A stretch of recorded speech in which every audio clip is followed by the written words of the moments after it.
Hey YouTube, I am live. This is Mike Rosehart here, guys. This is a YouTube live installation talking to you guys about a couple of things. One, I started a weekly live Q&A called Wise Wealth Wednesdays, where we talk about anything, creating cash flow, building businesses, uh, anything related to tax or overall thoughts and opinions on real estate, investing in different equities, whatever it is. I'm here to chat about it. This is just me on my phone right now. I don't have a cable that connects my camera, my Canon, to my computer. I wish I did. I don't. Um, Sorry if the lighting's bad. I just kind of got a lamp here or whatever. Just experimenting at the end of the day. This is Mike Rosehart here at midnight. It's midnight on the Eastern Standard Time. So that's something that's kind of, playing into the fact that I'm a bit tired, and I apologize for that. But I made to 1,000 subscribers. 1,000. I think I have, hang on here. Let's get my other iPhone here and see what's good. 1,005 subscribers. Wow, guys, I am so thankful. I really owe a lot of this to Graham Stephan, who did a video with me a little bit ago. Check it out on his channel.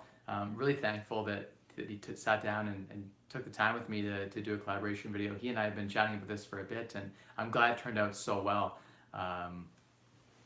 Yeah, that's right, Nicholas. Hey, Gary. Yeah, all the collab videos on Meet Kevin's channel as well. Yeah, thank you. I appreciate that. But I'm just experimenting here, right? And we've got an iPhone there. I just see some questions coming in. Let me see if I can get on the other phone here and take a look at the live chat. Boom.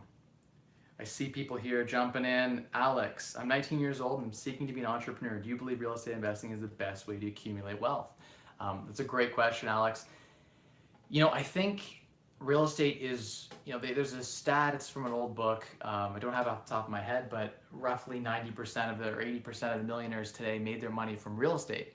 So real estate investing can be a fantastic way to build wealth. It's one of the ways that I used, but it doesn't need to be the only way. In fact, with like the digital age of digital marketing, and a lot of people are picking up on e-commerce, people are really being able to make a ton of money investing online, right? Investing their time and their energy into online endeavors. So there are a lot of ways to make money online too. Real estate doesn't have to be the only one. I specifically like real estate. It's something tangible. It's something I can touch at the end of the day, and that's super, super awesome because you get to actually control the outcome in a way you can't with public equities. In the S&P 500, if you're picking companies and stocks to invest in, it's very, very difficult to control the outcome because you're relying on management to perform and deliver upon expectations. And having a finance degree, you think I'd have a competitive edge, but my advice to you would be whatever you have a competitive edge in, exploit that, right? If you are, you're really technically savvy and you web up an online business, maybe that's a better way to go. If you have skills in certain areas, exploit those, right? That said, I feel like real estate is really nice because anyone can do it. Anyone can learn to be a real estate investor. I didn't know how to renovate. I didn't know how to hang drywall, lay floors, go through a property and examine and look for the pieces of data and information that would help me make a good decision. I just had to learn that, partly through trial and error, but also partly through a lot of just reading online and great resources like biggerpockets.com. It's a fantastic one to learn about real estate investing and learn all about those pieces that are associated with being successful in real estate. So does that sort of answer your question? That's good. So best way to accumulate wealth, I guess that we can talk a little bit about accumulating wealth, right? So at the end of the day, it comes down to three things you guys always hear me say, right? Spend less, earn more, and maximize returns. I don't care if you're working in a day, the day grind, 9 to 6 every single day, and you're, sorry, this light is killing me. It's right in my eyes here, guys, sorry. I don't care if you're grinding the 9 to 5, 9 to 6 every single day and you're only making 50 grand a year. There are ways to live frugally by spending less, right? So finding economical ways like house hacking and rent hacking to reduce your expenses, right at the end of the day. And then you can take all of that, the difference between what you're making, net of taxes, what you're spending. There should be a decent amount of gap there. If you're making $40,000, $50,000 a year, it's very possible to create those gaps, right? And at the end of the day, you take that and you invest that. I don't care if you're just investing in the S&P 500. Ideally, you're investing in exchange-traded funds that will allow you to be diversified, right? Diversity is key. And I have a video coming out tomorrow about the perfect investment strategy I think that makes the most sense and it's the most passive. So that one's one I'm really big on. Thanks for all the info. I would believe real estate would be the best way for me as my dad has some knowledge in real estate. Perfect. Yeah. I mean, if you have family members that you can leverage, you can leverage some of their time. Maybe your dad wants to come help you do a bit of renovation work, or your dad's into real estate or something. Why not take advantage of that, right? That's a competitive advantage. At the end of the day, you need to have a competitive edge or competitive advantage in whatever you do. So, there are people who invest in real estate who just do a terrible job at it. There are a lot of them out there who just buy mediocre properties with mediocre returns, and they make a lot of mistakes, and they don't learn, they don't improve. And so there are people out there investing in real estate, even in this bull boom market that we've had, right? This huge, what we're calling bubble, right? There are people still that are losing money in real estate. So you can still lose money in anything. There's obviously risks involved, but yeah, I think real estate's a fantastic way. And here's why. Whatever business you're in, whatever you're doing, I'm right down here, leverage is amazing. So people talk about paying down debt, paying down your mortgage. I'm not a big fan of paying down your mortgage. You know what? When you start paying down your mortgage, go back to the bank, refinance, and pull that equity out and buy another house, right? Let's look at a very simple example. If you had a house that was worth, I don't know, let's call it $100,000, just for really easy math. Hey, saw a question pop up there. Am I in the crypto game? No. I wrote an article on my blog recently, 25andfree.com, about my thoughts on Bitcoin specifically. There are other crypto plays I think that are better than Bitcoin specifically, but I've stayed on the sidelines. I'm, as an investor, one of my, we'll call it investor profiles is that I like to stick to buying for cash flow and buying for arbitrage. And the third way you can buy is for speculation when you're buying anything, right? So if you're buying, back to, I'll finish this leverage example here real quick, and then I'll talk about the cryptocurrency. So 100,000 house, right? You own it outright. You own it in cash. You're like, this is sweet. I have no mortgage payments. Oh, this is great. Dave Ramsey's like, man, high five. Let's go do a debt screen challenge thing that he does, right? I actually think that's pretty bad advice if you're looking to actually build real wealth, because here's why. So in a market where houses are 100,000, let's just, for easy math, call it that. You have $100,000, right, in your house, and you own it outright. I would say go to the bank and get a mortgage, 80% loan to value. Why 80%? Why 80%? Because 20% down allows you to avoid private mortgage insurance. Private mortgage insurance is a sucker. It does kind of drown things down. I see some messages coming up here. I'll get to them in just a sec.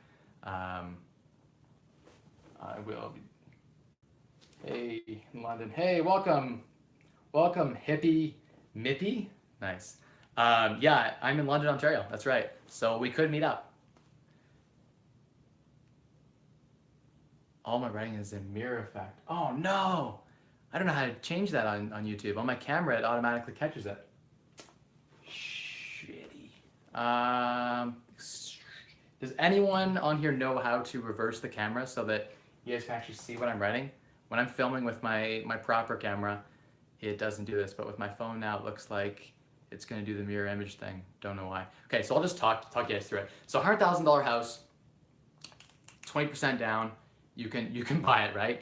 And if you think about this, you could pull out $80,000 in capital, right? If you refinanced it. So you'd own the same house, collect the same rent from that house, and only have $20,000 in capital. So your return on investment, your ROI, right, is the amount of capital you have, the amount of return divided by the amount of capital you have invested. That gives you your ROI, your return on investment. Now, if you only have 1/5 of the capital invested, your return on investment goes way up. But let's think things through further.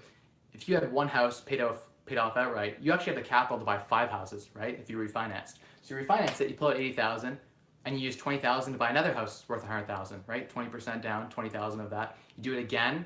Third house, fourth house, 5 houses. So one house paid off equals 5 houses at 20% down, the same amount of capital. So why would you ever pay down a house when you can have 5 houses at 20% down? I guarantee you, even after the mortgage payments, assuming your interest rate is less than like 9%, guaranteed you'll have much higher cash flow. So why wouldn't you use leverage to your advantage? That's what makes real estate so sexy. Back to the, why is real estate such a great vehicle to earn and build wealth? The truth is, it's because leverage. Banks, people, since the beginning of time, landlords and people who own land and property have been able to borrow at the cheapest rate possible, right? Land self-services the debt. You can rent it out and it'll cover the debt. That's amazing, right? Like it'll cover the actual debt. It'll service all of the interest and put money in your pocket, and you'll pay down the mortgage. You want to refinance so you can keep buying more properties. But the idea being that real estate is just one of those things that, like, you go, let's say you have a business, an online internet business, you're making $10,000 a month with that. You walk into a bank, they're not going to give you a loan. If they're going to give you a loan, it's going to be at like 9 or 10%. You walk into a bank, when I walk into a bank with $10,000 a month in cash flow for my rental properties, for my 10 properties, $1,000 a month each, the bank's begging, they're salivating, they're begging to secure title against those properties and lend me money at 2.99%, 3%, right? Really cheap debt. And when you're borrowing cheap debt, it allows you to invest in, let's say a real estate asset returns 10% net, right? If you owned it in cash. If you levered up 5 to 1, 80% loan to value, right? Your 10% rate of return becomes like 40% rate of return. So I was able to get like 40% rate of return because of leverage, because of cheap debt. When you're borrowing at like 2.5%, I mean, it's just unreal. It's just so hard not to make money in that sort of environment. So that's why I love real estate. I started investing, I was day trading, I was buying and selling stock, and I was like, I'm gonna retire at 29, and this is the goal, right? This is like 17-year-old me, this is eight years ago. And I'm like going to university, I'm thinking, in Canada, universities like college, and I'm thinking, I want to retire at 29, because I haven't found a job that I really enjoyed, and I tried a bunch of different jobs, and bang, I had a bunch of different jobs anyway. But at the end of the day, it's fantastic. Like, real estate allows you to get returns you cannot get in the market. Like, with a real estate deal, I control every element. I can go buy a house below market value, and then I can take that house, I can lever it up, I can create equity, maybe a little bit of paint, a little bit of new floors, make it nice, realize new value, right? I spent money, but then I also created value above what I've spent, right? So I've created a ton of value by buying a house. I'm in control. When I buy shares as a passive investor, right? Investing in public equities or public companies, you're relying on management to perform, right? Instead of relying on yourself. And I would always say invest in yourself. With real estate, you can really invest in yourself, and that's just an awesome, really sweet thing and a great way to make money. So that's really cool. Holy crap, we have 16 people live. This is sweet. This is awesome, guys. I need to get some more questions here. So the crypto game, I promised I would hit that question real quick. So talking about cryptocurrency, I am not a speculative investor, and that's just because my risk profile is such that I just don't want to take the risk on cryptocurrency. It could, do really, really well, and I think long term there is a play for the cryptocurrency technologies that currently exist. I think it's going to revolutionize the current payment systems, the current way we handle payment systems, right? A lot of the banks currently use old, outdated software, and I used to work in IT consulting, so I know that some of the technology, specifically in blockchain, could transform those industries. And I would invest in that technology, I think, within an ETF, but I wouldn't invest in a specific currency, like, Ethereum or Bitcoin or all those different cryptocurrencies. I follow on the sidelines. I watch a lot of friends who have, made a ton of money and lost a ton of money. It's a roller coaster. I got friends who are making $1,000 in one day and losing $1,000 in the next. I like stable, consistent investments. When I invest, I don't gamble, right? So I'm not a speculator. I'm buying properties for cash flow. If they appreciate, sweet. I'm buying properties below market value at current market value. If the market stays flat or it goes down, I still win because I bought smart. So that's just the way that I've always been handling things. And the nice thing about, when you're investing in a company, in publicly traded equity instead of a cryptocurrency, is that, think about it this way. When I buy into a publicly traded company, often they have dividends, right? They're paying consistent dividends. So even if the price depreciates over a short period of time, until it rebounds, I'm collecting dividends, right? With cryptocurrency, your only out is to sell it to someone else for more than what you paid for it. And so that's sort of a scary thing. With a share in a publicly traded company, you physically own you're a shareholder, so you own what's net of the assets. So all the company's assets, all of their cash flow, their net income, you own a small fractal percent of that, and that is value, that is real. Currencies aren't really generating any real cash flow, any real profit. It's just people valuing things. Hey Noah, just so you jump up here, I gotta get to some comments here. Look at all the people on here. This is amazing, guys. I have 1,006 or 1,005 subscribers. Wow, I'm just so thankful that I'm getting to talk to you guys. This is energizing me like crazy. If what I'm saying is resonating, let me know. If you have more questions, you want me to keep talking about this stuff, I keep going all day. Um, in the housing market in London, house prices are low compared to the rent. Yeah, I mean, I've seen it creep up quite a bit since 2012 when I started investing in this market. So definitely I've seen quite an increase in the actual housing price, and specifically the price to rent ratio is something that we'll talk about. I'll do a video on it at some point, but it's called the cap rate. A cap rate is how you value a property. So it trades at a certain cap rate. So cap rate is essentially like the rents minus the taxes, insurance, maintenance. So basically your basic expenses gives your net operating income divided by the house price. So typically in my market, I look for a 10 cap rate, which means, roughly, let's say the property is netting, I don't know, $20,000 a year, it's worth $200,000. So in markets like Toronto, the cap you're going to expect in LA, in New York, in Vancouver, especially Vancouver. Vancouver, Canada is like, one of the most pricey cities in the whole world right now, and the numbers make no sense. I've seen a 2 cap rate come across on the MLS. A friend lives there, and I was there visiting recently, and that's crazy. A 2 cap rate. Who is buying real estate as an investment property that's hoping to self-service the debt, because they're not, but buying with a 2 cap rate? 2 cap rate means that there's like your net return is 2%. 2%. You go buy like a government GIC, right, or a treasury bond, or invest in anything else. Why would you invest in real estate when it's netting you a 2% return? So I just don't understand the Vancouver and Toronto market. If I had property in Toronto and Vancouver, I would probably sell it. I just don't believe in it. At the end of the day, it's just, you got to buy for cash flow first. I came back to what I was talking about here. There are 3 ways to invest in real estate. One, you invest for like, there's 3 personas, we'll call them, right? You're a Johnny cash flower, you're an Annie arbitrager, or you're a Susie speculator. And you can be all 3. But ideally, when you think about it, you want to be a Johnny cash flower first, because if anything happens to the price of the property or something happens in the market, you don't want to have to rely on the value of the property. This is why people walked away from houses in 2008, because they were relying on the value of the property. They were speculating. If you're speculating, like anything, if you're speculating on cryptocurrency, you're speculating on stock price, you're relying on the fact that prices are going to go up and you're going to be able to unload to someone else. When I buy real estate, I have an exit plan. I plan to refinance it to get my money out. I plan to eventually sell it or whatever for a profit. But at the end of the day, if that doesn't happen, my main plan going in was that I can hold it forever and cash flow it. So I say have both exit strategies. Don't just buy it for long-term appreciation. If it's just breaking even, I mean, I don't even know if I really want to own a property that's just breaking even. That's awesome. Could change my name to Johnny Cashflower. I love that. Yeah, so I'm Johnny Cashflower and I'm Annie Arbitrager. Annie and Johnny are like my 2 best buds. When I'm going into a deal, I've got to have Annie. I've got to have Johnny. So important. Johnny first, Annie second. Annie looks for, Annie Arbitrager. I did a video on this a while ago, but no one's probably seen it. No, yes, I just saw something pop up, said financial independence, retire early. Fire. Financial independence, retiring early is what got me into real estate, actually. It was sort of like between house hacking and that, it was a gateway drug where, the goal is that most people aren't happy in their jobs. I wasn't happy in my day job. I was working on 9 to 6. I had to travel to New York and Vancouver on consulting gigs. I was away from my family. Then I'd come back and I'd be grinding. I didn't really love what I did. I hated my job, really. And I worked at KPMG in accounting. I've worked at, like I say, management consulting for 3 years as an analyst, a senior analyst, and a manager. I worked again as a teller at a credit union, a local credit union bank here in Canada. I've worked for the Canadian Border Services Agency before, did a summer internship there in their border traffic. I was evaluating people going through from the US and Canada in a border town there. So I was seeing a ton of traffic and I was valuing goods that people were bringing in and out, right? And that was kind of a cool job because I was collecting duty on what people were bringing through and evaluating their goods.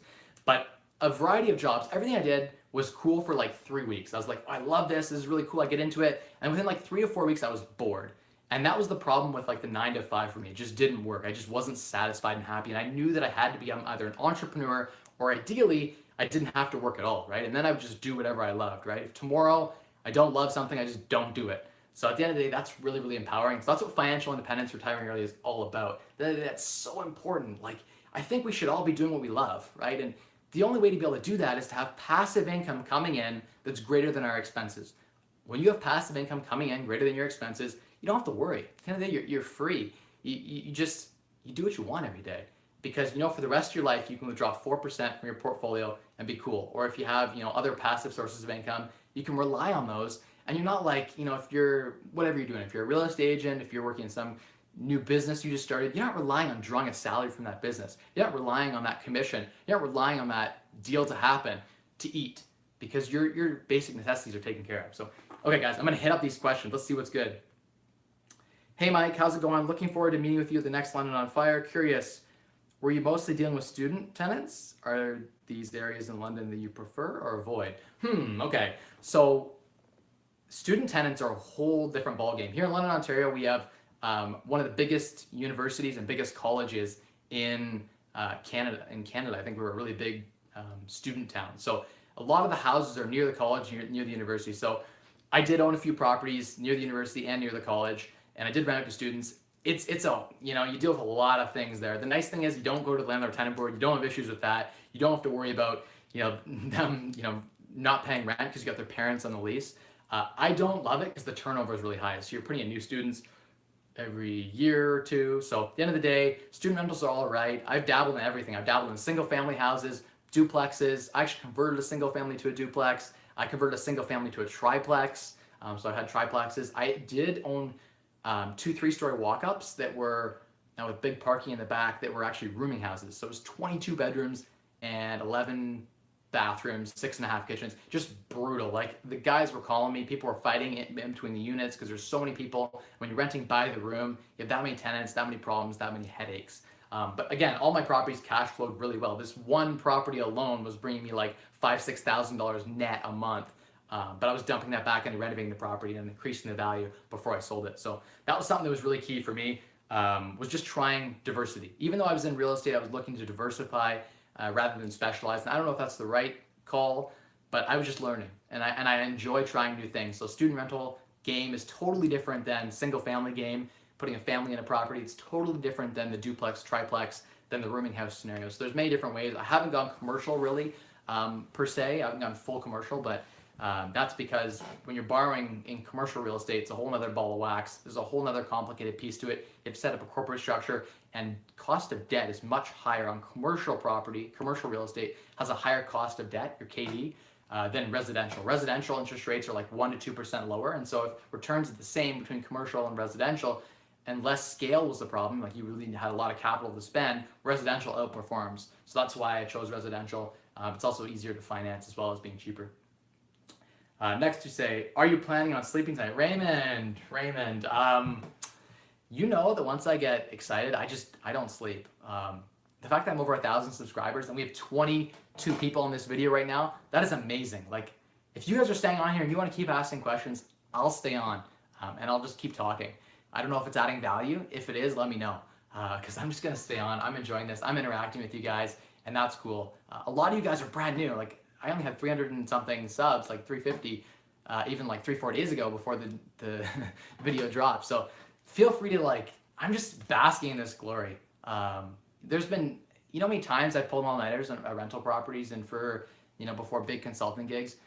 I'm a night owl. People who know me, it's cool. If you guys are on the West Coast, and you're 3 hours behind me right now, so you'd be what? I don't know, 9:30 at night. And, you know what? It works well for me actually, because at the end of the day, I am able to stay up all night. You ask my wife, she's sleeping in another room. My daughter's sleeping in our other bedroom there.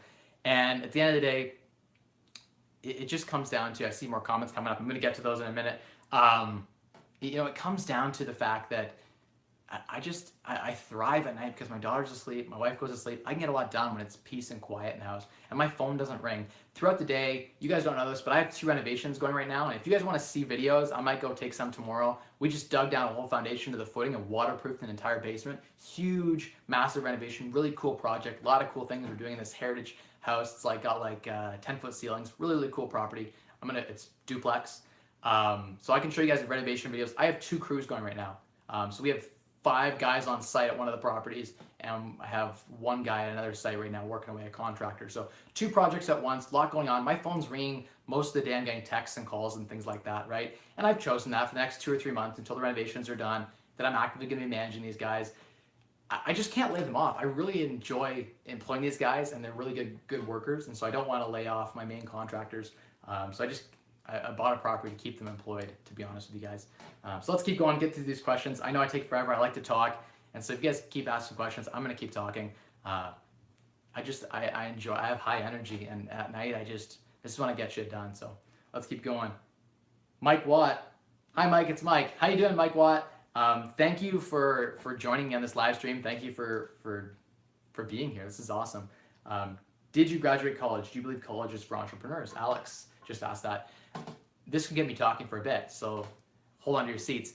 I did graduate. I spent 4 years studying business, finance, and accounting, and actually took some cool classes on entrepreneurial finance and wealth management. So I studied a lot of really cool topics, and I went to Canadian school, the Ivy Business School, the Ivy School of Business. The program's modeled after Harvard, so it's a case-based learning type of study. So very awesome program, very enriching. I did graduate, so I had 4 years in school. You've heard me, you probably have heard on my channel me say is one of the regrets I have actually. An opportunity cost. So there's this concept called opportunity cost. Which at the end of the day, you think about it, it's what could you have been doing with your time? So what could I have done? What was the opportunity cost of spending 4 years studying in school? Yes, I did work 30 hours a week while I was in school, and so I was hustling and bringing in income, and I had some scholarships that offset a lot of the education costs. But at the end of the day, it was very, very time consuming. What could I have been doing? I could have been making 50 grand a year in a job for 4 years. So I was out $200,000 invested and compounded. I was out, let's say at least $250,000, probably $300,000-400,000 now, just by going to school. And yes, it's one of the most prestigious schools in Canada, modeled after the Harvard Business Program.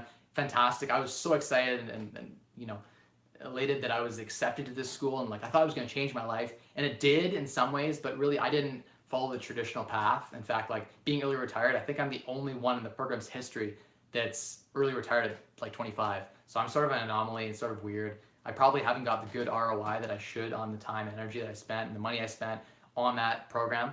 But so yeah, my thoughts are you don't need to go to university. You don't need to go to college to be an entrepreneur. There are tons of entrepreneurs that I've met whom have never been to school, have a grade 12 education. You can find everything online. I think the future of education is moving online.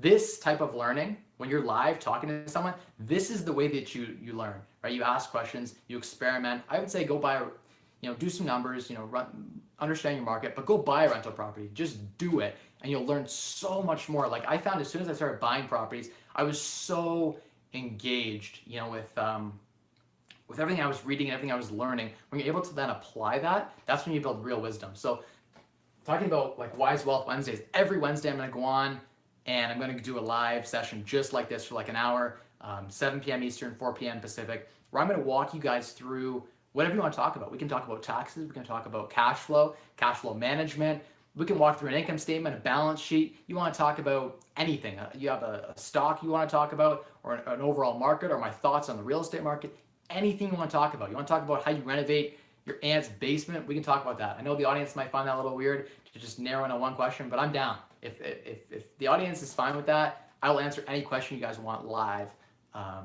No preparation, whatever. I'll just say what's on my mind.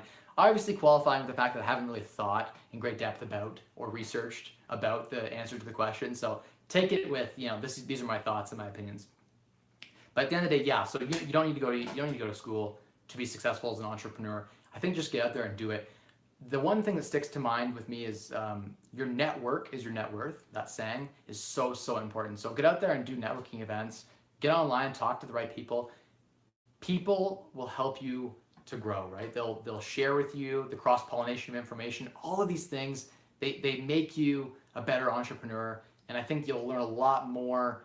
Most programs in Canada, I think, most of the college programs and university programs in the United States and North America, in the world in general, don't really prepare you to be an entrepreneur. They prepare you to work in a cubicle. They prepare you for certain tasks that are really, if you want to be an entrepreneur, not really that valuable. They'll teach you things like I spent a lot of time studying philosophical stuff too in my minor and psychology.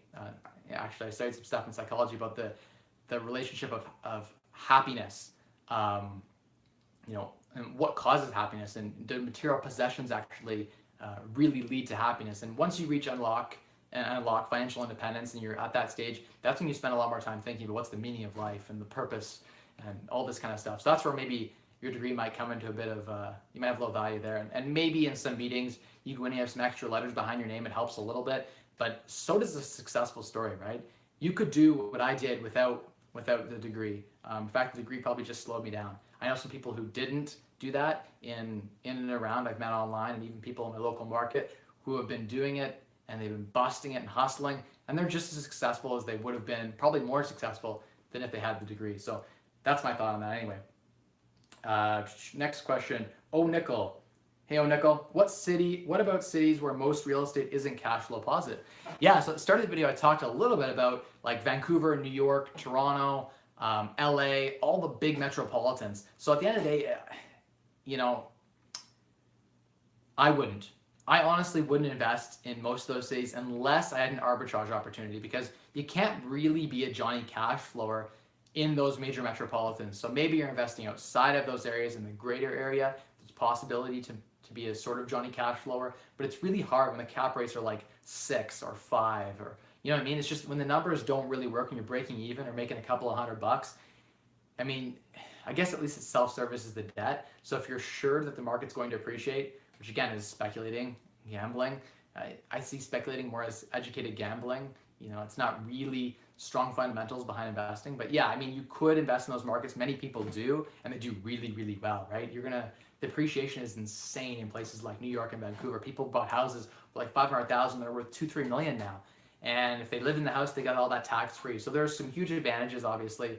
I personally look for like a 10 cap rate. That's like the minimum. You know, a 10 cap rate is like the minimum that I'll hit in my market. And it's getting harder and harder. As things have been appreciating, rents have been relatively stagnant in most of the categories, so it's been harder and harder to get there. I think rents will come up, and as rents come up, then so too will property values. That's just the way it has to work. So I can do a whole segment on my thoughts on the real estate market, but certain things like immigration play a big role in the future value of a geographical market, right? If you have, for instance, you know, a plan, the city's got a plan, or the state or the province or the country has a plan to immigrate 100,000 people into this city, that's going to create a huge demand for housing, huge demand for rental properties, and that's going to drive the overall market up. So that's something to think about too when you're kind of trying to speculate.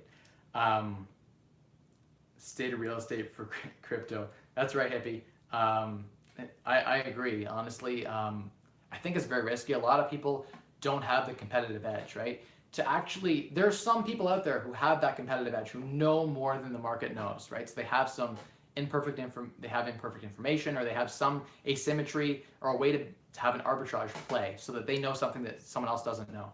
And in that case, like if you have that edge, go for it. But you know what? Like 99% of people don't have the time and the energy to build that edge and then have that edge. So I would say 99% of people probably shouldn't have more than a small percentage of their portfolio in cryptocurrencies, unless they're investing really just in the technology, because there's some cool plays where you can invest in blockchain technology, and I think there's some future there. Get bought up by some of the big guys like Visa, or you know what I mean, some of the big major banks and stuff like that might eventually acquire it. So I think there's a play there. But the actual cryptocurrency, we have no idea, you know, which cryptocurrency is going to be the winner, right? What if the country, 10 countries got together and picked one, or they built their own cryptocurrency, right, on their own technology, and they backed it. It was government backed, right? Then it would all of a sudden just crush the value of some other cryptocurrencies, right? If it could do all the things the other cryptocurrencies could do, that would destroy the value of said one currency. So just too risky. It's the same reason I don't trade stock really anymore. I have like a few stocks that I play with, but only stocks that I really have spent a lot of time analyzing their financial statements.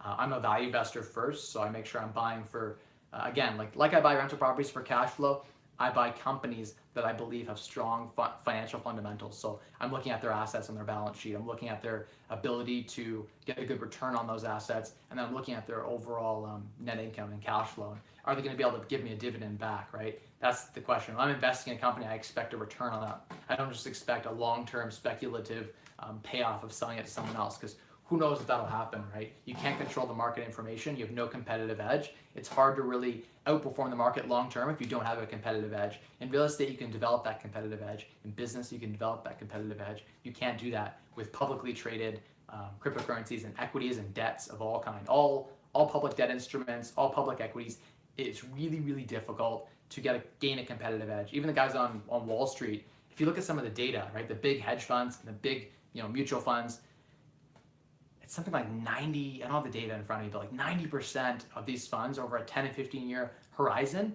net of MERs, net of the fees, the management expense fees they take, net of that, they actually underperform the market. Like, mic drop. Why aren't half these guys fired? If net of fees, you're underperforming the index, the passive index that owns a piece of everything, right? The computers that have an algorithm that trade and rebalance, right? ETFs, exchange traded funds, they are the freaking future, guys. I'm a big Boglehead, I'm a big fan of index investing.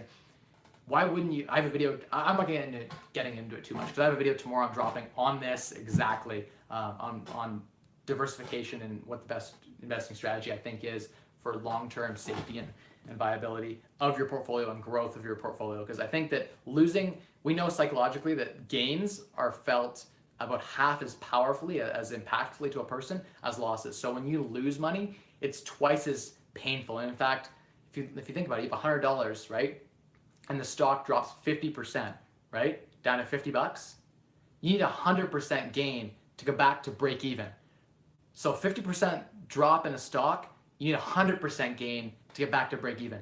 So it's much harder to recuperate from losses. So that's why I'm very much a loss aversion type of investor. And everything I do, I want to have it downside protected. And that's why I did so well, because on each deal, I made a little bit of money, right? I wasn't going for that, like shooting to the moon. I could have maybe be a decamillionaire today if I did that. But I chose the consistent, stable path, the one that's replicatable, the one that you guys can follow too. You can also buy rental properties the same way I did and follow the same path I did and unlock financial independence for yourself. So that's something that I think is kind of a positive about the way that I invest in real estate, the way I invest in general in public equities and private equities. What are some undervalued areas in Canada? Undervalued areas in Canada. I think there are some small towns that are potentially undervalued. The caveat I have is places like Timmins, Ontario, and some northern Ontario places, they're very reliant on like mining or natural resources. And so when you're relying on natural resources, at the end of the day, with natural resources in a town that's, say, 40% of the economy is tied to that, if, for instance, a conservative government, like a Republican type of government, we have conservative in Canada, gets in, and those towns do very, very well. But those small towns, if you get a socialist government, like currently in Ontario, we have an election coming up in like less than a week, and it looks like the NDP might win, New Democratic Party, and they are like, we have three main real parties in Canada, and that's the Progressive Conservatives, Liberals, and NDP. And if the NDP were to get in, for instance, as an example, I'm not going to share my beliefs. You guys can probably guess which way I lean on the political spectrum. I'm actually not really extreme on either end, but I'm sort of in the middle. But especially with these towns, when those socialist governments get in, right? The NDP, for instance, they're big on the environment. So they'll shut down those mining operations. They'll shut down and put tariffs on those.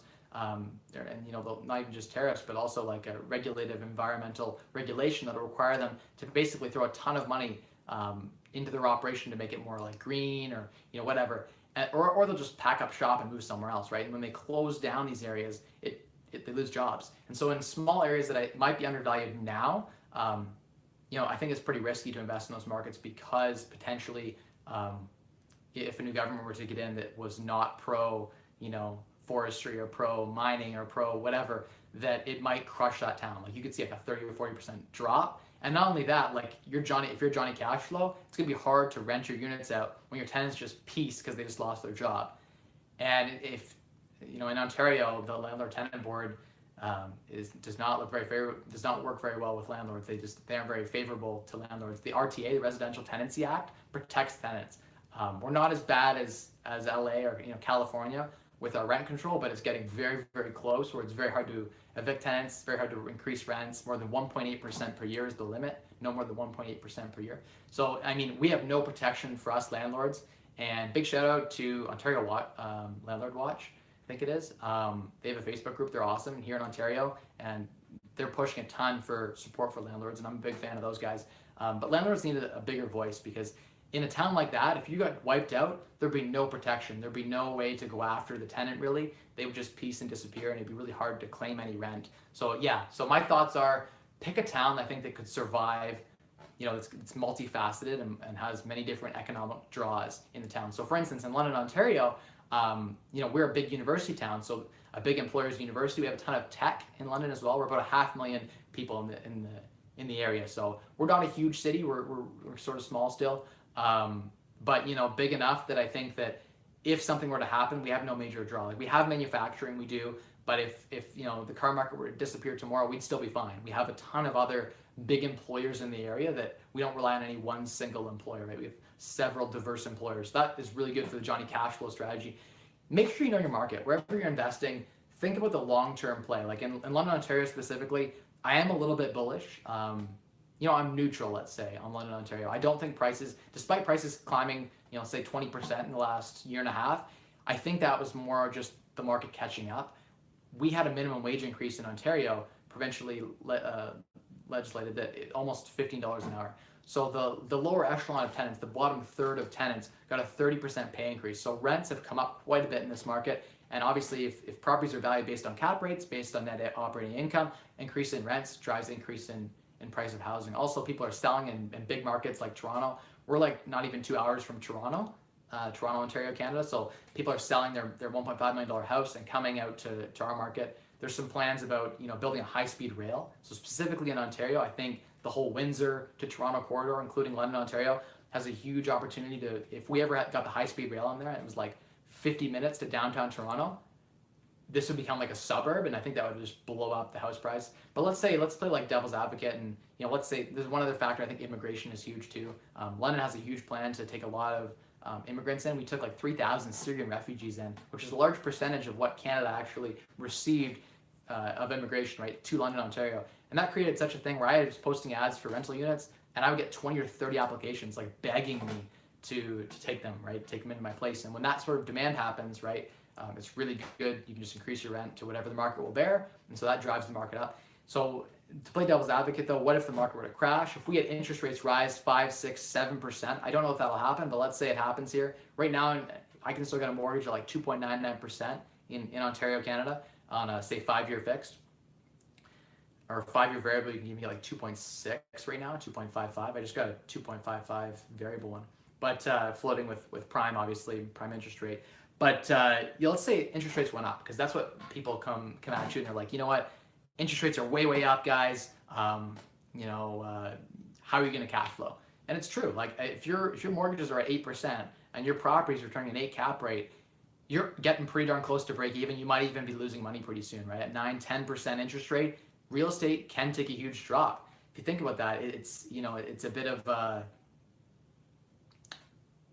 sorry, I see some comments coming up. I got to hit those. But, it's really a scary thing. So if interest rates were to rise, what we should see is a 1% increase in interest rates should translate to a 5 to 7% drop in price on the properties. That's what should happen if that was the only factor. The problem is there are conflating factors. There are many factors that determine the price of real estate and determines supply and demand, right?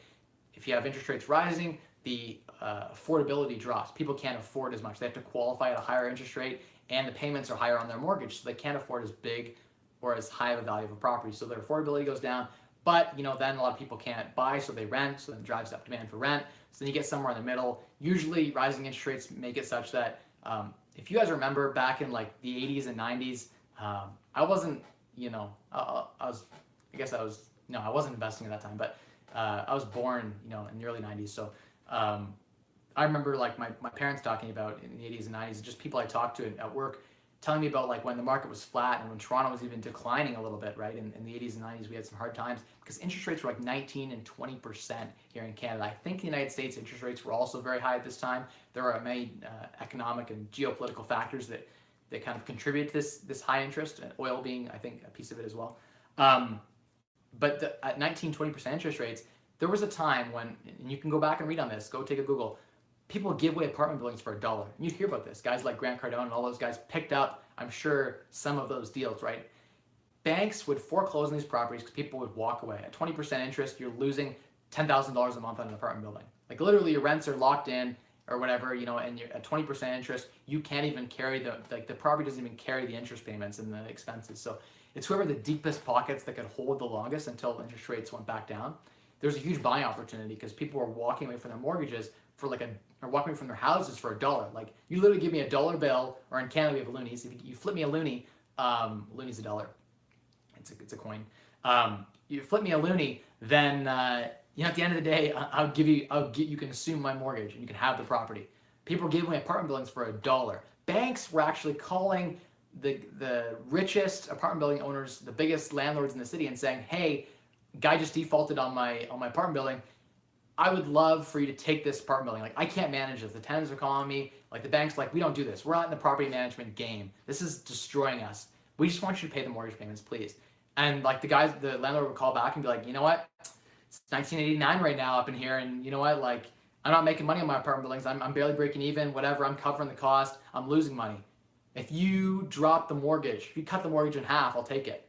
They were selling them for losses. They were begging them just to take the property for half the mortgage, right? And then things turned around when interest rates went back down and things stabilized, and we had, you know, this hyperinflation issue was sort of corrected, right? And interest rates came back down to 8-9%. The property values went way up because then all of a sudden now things are cash flowing, right? You can refinance the property, et cetera, et cetera. So you think through that one scenario. This is just one of a million factors that could come into play in the real estate market, right? And this is part of why I sold 11 of my properties, was that I was fearful. You know, Canada, we had 3 interest rate hikes in a row. The prime rate went up 3 times. And so at that time I was thinking, you know, the market's really hot. I'm going to cash some out. I have 7 properties right now, so I'm still like neutral to bullish, you know, in the London, Ontario real estate market. And I think real estate's going to be okay, especially in my city. You know, if you got, I think the average house price is around $345,000 in my area right now. I think if you're buying like the $200,000 to $300,000 single family range, you're going to be okay all day long. Like, you can rent at 1% rule. 1% rule is if house is selling at $200,000, you can rent it for $2,000 a month.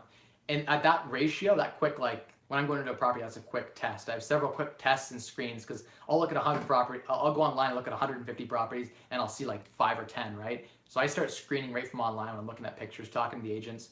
I'll have agents call me, and so you set up screens. It's just part of how you know which properties to look at and which areas and things like that. So, sorry guys, little notification popped up on my phone. But you know, at the end of the day, it comes down to you got to really think through what would happen in that sort of scenario, and am I prepared? Do I have pockets that are deep enough to survive that? And I had tons of positive cash flow, so my portfolio survived a stress test of like 8 and 9% interest, and my mortgages are fixed for like 5 years. And I know in the U.S. you guys can lock in for like 30-year mortgages, so you guys are pretty insulated for something like this happening. But think about this, like, imagine if your property value dropped 50%, right? Think 2008, but imagine interest rates rising at 10% would destroy affordability. No one would be buying rental properties. People would hold what they had because it's fixed in at like 3%, so why wouldn't you hold that cheap debt? Of course, makes sense. But you know what I mean? At the end of the day, if prices drop that much, a lot of people would just walk away. If you're underwater, imagine if your mortgage is 80% loan to value and prices just drop 50%. You owe the bank, like, you couldn't even sell the house, right? For what you know what I mean? So at the end of the day, you gotta think about, like, do I want this just for cash flow? I've made no appreciation. I've lost all the money I've put into this property. So anyway, all those factors came into mind, and I'm getting off topic here. I'm gonna keep hitting you guys up because I want to be engaging with you guys. If this isn't engaging, I see we have like 19 people in here. So if this is engaging for you guys, let me know. Hopefully my stream is coming in loud and clear. You guys can hear me and see me. I'm also streaming on like my phone and my computer, so I hope that's not killing your guys' connection here. Hopefully you guys can see me loud and clear through my iPhone connection on Wi-Fi, but let me know if it's good. Someone just say like, it's good, I can hear you. It's good, I can see you. That'd be cool. Anyway, so I'll go through, keep going through the questions, and I'll just keep talking. Nice. I'm glad people can hear me. Sweet. We still have people on the stream, so you guys are obviously enjoying what's going on. So I'll keep hitting the questions, and we'll just keep doing it here. Hey Mike, what resources and tools do you like to use to stay on top of the real estate market? That's a great question. I think I'm saying that right. Yeah, it's there are a lot of different resources you can use. The local Ontario Real Estate Association posts, I think, monthly and quarterly reports in my area that I get access to. A lot of that's public information, but get a good realtor. I don't have my license. I've still never got my license because I have some really good realtors that I have a couple realtors that I use actually, but one of my main guys sends me a lot of the data, right? And It also helps that I go and see a lot of properties just because I enjoy seeing properties. So I'll go out and just see properties consistently.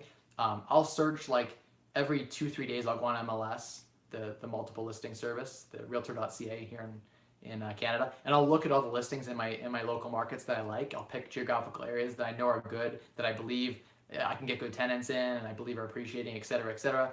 And I'll go on there and just keep an eye on the price, right? And I'll talk to my realtors, and I'll just sometimes call up agents and say like, hey, I saw this house last week. What happened? Like, oh, 15 offers. It went 15 offers and like 10 over listing. So at the end of the day, you know, that's sort of one way to kind of get a feel for what the market price is. You can look at some of the data too. Data is really, really big. You can track and see what the average house price is. Look at the inventory in the market too. That's really, really important. You can see the number of active listings year over year. And right now in London, Ontario, we have a huge supply issue, right? We're getting like 12, 13 offers on properties here. And then when one person gets the house, 11 go on to the next one, right? So we've got this huge demand and not enough supply. So that's just something that kind of factored in. If I had sold my properties today, I'd be like $300,000, $400,000, $500,000 richer than I would have been. So, I mean, hindsight's 2020, right? I didn't know what the future price of real estate was going to be, but I knew that I cashed out and I made a considerable amount of money, and it's more than I ever need for the rest of my life. My family, my daughter, my wife, and myself, we can live off the passive income from that forever. So, you know what? I don't have any regrets selling off a lot of properties, but you know, it was something I did. So, hope that answered your question. If I didn't, just shoot another question down in the comments. Be like, hey, Mike, I had a follow-up question, or you missed this one little point. I'd love to hear about it. Keep them coming. I'll keep going as long as you guys want me to. Okay. Hey, Mike. Hi. Hi, Noel. I think we said hi before, but awesome that you're tuned in here. You've been one of my loyal. Is it Noel or Noel? I think it's Noel. I might be mispronouncing that. That's my bad. I haven't seen you at London on Fire in a bit, so it'd be nice to have you come out to one of the meetups. Hello, Michael Chung. I deserve it. Thank you. I don't know what that was referencing, but I hope I deserve it. Noel says 1,000+ subs. Yes, 1,000+ subs is amazing. It's really an awesome feeling to be able to grow, and I hope I can keep helping more and more people, because that's why I'm doing this, right? If I could like change 5,000 lives, that's a meaningful impact, and that's, you know, that's worth it for me. Even if I made nothing from it, at least I've had an impact on people's lives, and that's something that like is my duty, I think. Having, you know, I came from nothing, right? You guys know, like I grew up in a single family parent household. Like my mom was making like $14 an hour. You know, it was really tough for us growing up, and like we even were on food stamps for a bit, and it was just really tough. I moved around a lot as a kid. I feel like I owe this back. Like I wish there was a mentor that had tapped me on the shoulder at 17 and been like, hey, like I just want to share these videos with you. I just want to share this content with you, because that would help me a ton. I went through a lot of pain and a lot of like just growing pains, learning what I did, and it's really painful to experience. Like I've been hospitalized, guys, at a renovation before. Like I was so sick, I was just working, and I was so stressed out, and the tenants were moving in soon, and like it wasn't finished, and the city inspector came by and I had some issues with like a deficiency, and just everything was happening all at once. And my wife was pregnant actually, and then a contractor robbed me and break his contract, and he like, I have so many stories. I'm gonna do a video on like tenant horror stories. I've been abused by a tenant, not only like verbally abused, of course they're gonna shout at you, but I had a tenant literally take a fist to me and smash me against a wall, right? When I was walking through a property. I walked through a templex with 3 boys. Luckily I had a hammer in my hand. Didn't get aggressive, but like luckily I had that like defense, right? It was like, whoa, and then the boys pulled them off. So I could tell you a whole story, but like I've been through it all, right? Learned in the trenches what it's like just grinding day in and day out. And I wish that I had been working smarter. And I learned to work smarter. I think in the last 3 years, I started developing my network and going out to local meetup groups and meeting people who were doing what I was doing, right? And I think I met the first person in early 2016 that was actually a real estate investor like myself. And I had like 4 properties or something. And I was like, hey, I'm doing this. And other people are doing this in London too. And like, I'm not alone. There's this website people told me about called biggerpockets.com. And I was like, wow, this is sweet. Because I've been just trying to piece stuff together on my own and trying to put deals together. It's just so hard when you don't have the knowledge and the resources and support. Like the network is so important. You're going through a hard time, and you can reach out to someone and be like, hey man, I'm going through this issue with like my foundation. The world feels like it's ending. I think I bought the wrong property. And they're like, hey, you know what? I know this foundation guy. He can come in there. We can like inject some epoxy in here, it'll fix it, whatever, you know what I mean? Stuff like that is examples where having the network is so important. So get out there and build your network. You guys are so lucky that like today there's so much information out there on YouTube, on the internet.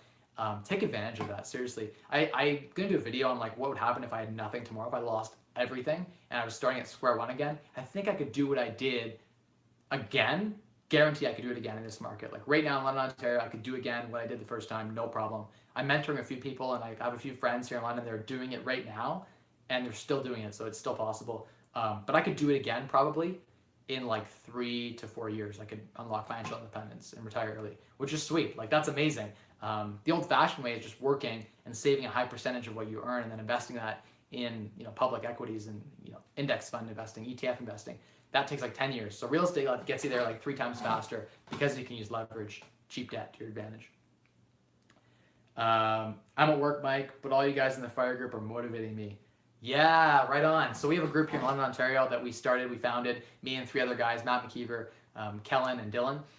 We got together and we started this group. I think Matt was more the brainchild. We were meeting up because of real estate. We're all doing real estate in different ways. And I remember Kellen was just getting started in real estate, and now he's blown up. I think he has like seven or 8 properties here in London. He needs to get a YouTube channel. Same with Dylan, and Matt already has a YouTube channel, so check him out. But yeah, I mean, at the end of the day, we got together and we're like, no one, it's such a hard path to walk. It feels like you're walking against a stream. Like no one at work wants to hear about it. No one in society wants to talk about retiring early, financial independence. I got written up at work for talking about my plan to be financially independent. With a coworker, we were having a quiet conversation. I never brought it up once, but we got into a debate, an office colleague of mine, about like the concept of how it's possible to retire early. And he's like, no, there's no way. And like, why would you want that? That sounds terrible. You should want to work your whole life and grow in the corporate ladder and blah, blah stuff. Lip service, rah, rah, our company's amazing. You should stay here forever. And I remember that like, just thinking, we need a group, we need people, we need a community. And I was a big fan of like on the forums for Mr. Money Mustache and Early Retirement Extreme and those guys who were doing like the frugality and the personal finance stuff. And there was no one really doing like the 2 of them together, like the personal finance and the frugality and then the real estate together. Like a lot of real estate investors, they drive the flashy car, they're spending, they're not really focused on the personal finance side. Like how do you optimize for tax efficiency? How do you invest coming from an investor mindset, like coming from knowing how to do like the accounting statements of like a financial statement, or like a lot of real estate investors are just grassroots guys who know how to renovate and stuff. So bringing those 2 things together was something I thought would give me a competitive advantage. And I'm getting off topic, but London on Fire, a really awesome group. Check that out, guys. We have a Facebook group. Anyone can join it. I don't care where you're from. We post stuff all the time about personal finance and just spending less, earning more, and maximizing returns. I kind of coined that little slogan, but it's effectively what it's all about at the end of the day, right? Everything comes under those categories because that's how you unlock financial independence and that sort of thing. So there you go, guys. Late night hangout. Yeah, Scuba Steve. I don't know who Scuba Steve is. I wonder if it's someone I know named Steve. It might not be, but if it is, then thank you for joining our little powwow. Woo! Here we are. This is a simulation for what it's going to be like when I do my Wise Wealth Wednesdays, because I want to help you guys build wisdom around wealth. And wisdom, people talk about like you gotta have gray hair to have wisdom, and I don't got any gray hair, none, 0. I got some blonde hairs, but wisdom is not just about gray hair and like 30 years in the trenches. No, in fact, like if you talk about like intensity and mastery, right? If you are really intense about something, you can gain mastery over it in about 10,000 hours. Now you can shortcut that a little bit, but it takes about 10,000 hours. And I remember like being like 22, 23, 21 even, getting started. I would go into listings, walk in, and people would be like, who is this kid? Like he's not gonna buy this house. They would pay me no attention, right? And of course I'd go and then buy the house, right? I put an offer in. And I think Wise Wealth Wednesdays is part of that's gonna be about helping you guys build wisdom. Because wisdom, you can actually pick up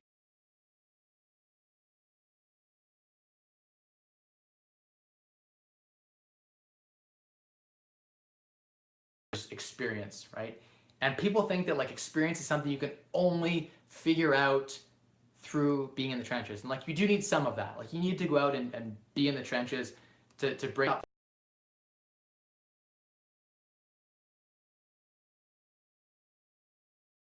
But I want to help you guys build wisdom, and I can share with you guys knowledge. I can share with you guys my experience, right? And when I share with you the key learning points from 10,000 hours of suffering through real estate investing and 5,000 hours spent online reading, books and tons of blogs about personal finance, when I can share that wisdom with you, you guys can get like stand on the shoulders, like you can stand on my shoulders if you want. It's called like standing on the shoulders of giants, is what they call it, right? When you get that huge boost. And so that's what Wise Wealth Wednesdays is going to be all about, is how do you build wisdom, and then how do you build wealth with that wisdom. So I'm gonna help you guys become wise beyond your years. And wisdom comes from a lot of knowledge and then applying that knowledge with experience, and then eventually you learn to have good judgment. And that's what wisdom is at the end of the day. So that's what it's all about.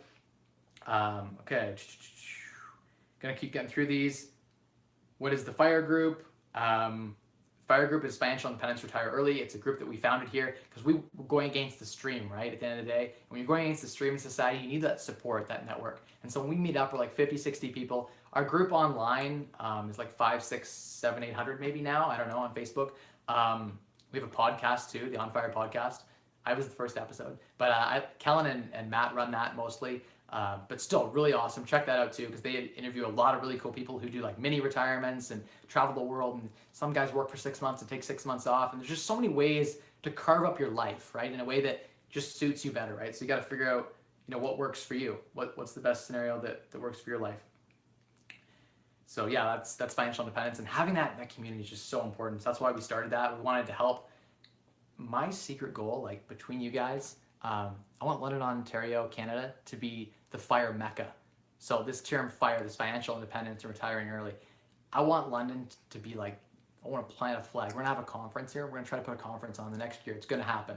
We're gonna put a conference on, and maybe you guys will come out to it. Maybe it'll even be free. I hope it is. If we can find the right venue, in the spirit of frugality, where like people come together and just cross-pollinate and share information, share stories, and motivate each other. Because at the end of the day, like I would just love that if we were the mecca of all these people who are doing this, who are entrepreneurs and like financially independent. It would just be awesome. It's like a secret little goal of mine to like create that community. I don't know. I just like it. Okay, gonna legally change my name to Johnny Cashflow. I love that. Like I saw that pop up, and that was amazing. At the end of the day, being Johnny Cashflow is the best way, the best persona, I think, to invest in real estate, especially if you're combining it with the 1-2 punch, like Johnny Cashflow, any arbitrage, Johnny Cashflow, any arbitrager. So you're buying below market value, you know what I mean? So you're playing all those angles. So your downside is protected because you bought, 80 cents on the dollar or whatever you did. And then you renovated the property using any arbitrage. You found a way to renovate. I always renovated below market costs. So I found cheap subs, affordable subs, and I'd work with them to keep the cost down. And I found ways to find deals on materials. Like I could buy lumber 30% off with contractor card and price match here and there. And most guys in the industry weren't doing this. They're old dogs that just go in and pay full price for their lumber and their drywall. And the trades, you know what? You can play them against each other too. When they're hungry sometimes for cash, they'll come in and work for like a good deal. Instead of charging you like $50 an hour, like a contractor might walk in and say 20,000 for this basement. And you could sub trade it out for like 9. So that was some way that I got, market renovations done for below market. And so I not only realized the equity gains for doing that renovation work, but I also gained all that difference because the market assumes I spent more than full price. And so there's an arbitrage opportunity there in most of my deals. So that's another piece there that you can kind of bring home with the anti-arbitrager. Noel, that's right. Financial independence, retiring early. You got it. You're okay. Cool. Thanks. Right on, man. It's the real estate group in London, Ontario. It's actually not supposed to be real estate focused. Just because the 4 of us are real estate investors, like the bigger, we have the Real Association, the Real in London. It's like the Real Estate Association of London. That's real estate focused. London on Fire is not necessarily meant to be real estate. You could just be, there are guys who come out who are just, they have a business, or they're investing in, they have an online like dropshipping business or something, and they're just saving high percentages of their income. And they want to retire at like 40. And so they're coming out and they're walking a different path in life, in that they're entrepreneurs who are focused on like spending less, earning more, and maximizing those returns. They have an interest in that. So that's something to think about. Cereal milk. Wait, can I really say the N-word? What is the N-word? I don't know what that is. I can't say that on the air. I don't know. Mike, any of your properties mortgage free? Scuba Steve, no. None of my properties are mortgage free. You missed in the start of the video, I talked about the value of using leverage as your best friend. So you definitely, 100% definitely want to use leverage as your best friend. So no more than 20% down. At the end of the day, you could buy one house outright, or you could buy 5 houses at 20% down for the same amount of capital. Wouldn't you rather own 5 properties? I guarantee you that 5 properties after all of the debt cost, right, after servicing the interest cost, the mortgage payment, after the loan payments, they will produce a lot more cash flow than one house paid off, guaranteed. So that's my thought on that. Don't pay off your house. If you're borrowing at 3%, the question you have to ask yourself is, can I take that money out of that house, borrow at 3%, and invest that money now at a higher rate than 3%? If the answer is yes, then you should borrow that money and invest it somewhere else. So I would say even borrow from your house and invest in, this isn't proper advice, but you could theoretically invest in, like, you could private money lend at 10% and borrow with a home equity line of credit from your house, right, at 3%. So if you're borrowing at 3% and lending at 10, your spread is 7%. You make a ton of money with capital just sitting there. Why would you have it just sit there and not access it when it's so cheap at 3%? Okay. Tough to be a bull like you when it feels like a bear market is imminent. Martin Smith. That's sort of wise. At the end of the day, I think that you've got a good point. I also, as a very conservative investor, feel like it's tough to get into a bull market. You can still buy, right? You could get private deals. You could go on in the private places, not on the MLS. Go and door knock, or you can go talk to a wholesaler who's wholesaling deals. Or you can become a wholesaler for yourself. You can go on places like Craigslist and Kijiji and find tons of deals. I've actually found deals by knocking. I happened to be on the street and talking to a lady, and I said, "Hey, you know anyone selling your house?" She said, "Oh yeah, my grandma's selling her house," and I was like, "Oh, I'll give you $1,000 if the deal goes through." And she introduced me, and it was a win-win. Her grandma didn't want to list on MLS, and so you can still find deals. There's still a way, even in the hottest of markets, you can totally still make it work. At the end of the day, I hope my phone doesn't die. If it dies, I'm sorry. Challenge accepted. I like that. If you don't sleep, I won't sleep. Need this knowledge. Michael Chung, that's inspiring, man. I'll stay on here as long as you guys want. But I might have to plug my phone in here because I think it might be dying. You guys are going to hate me, but I'm going to throw off the lighting in this video. Whatever. You guys get to look at my real office. Let's see if I can't get this plugged in here. Woo! Don't drop off, guys. I'm plugging in the phone. Stay on if you are loyal.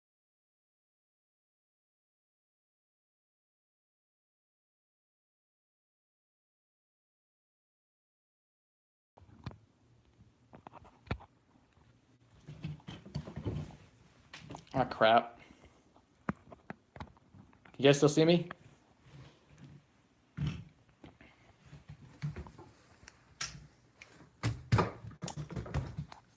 Forgive me.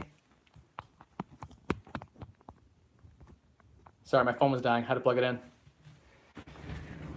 Let's roll my chair over here. Let's move this light.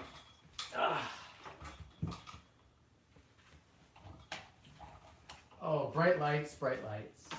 Oh, the bright lights. Can you guys see me? Am I still? Someone just tell me I'm still on. I'm still live. Am I still there? Gary, you're still here, man. Wow, that's amazing.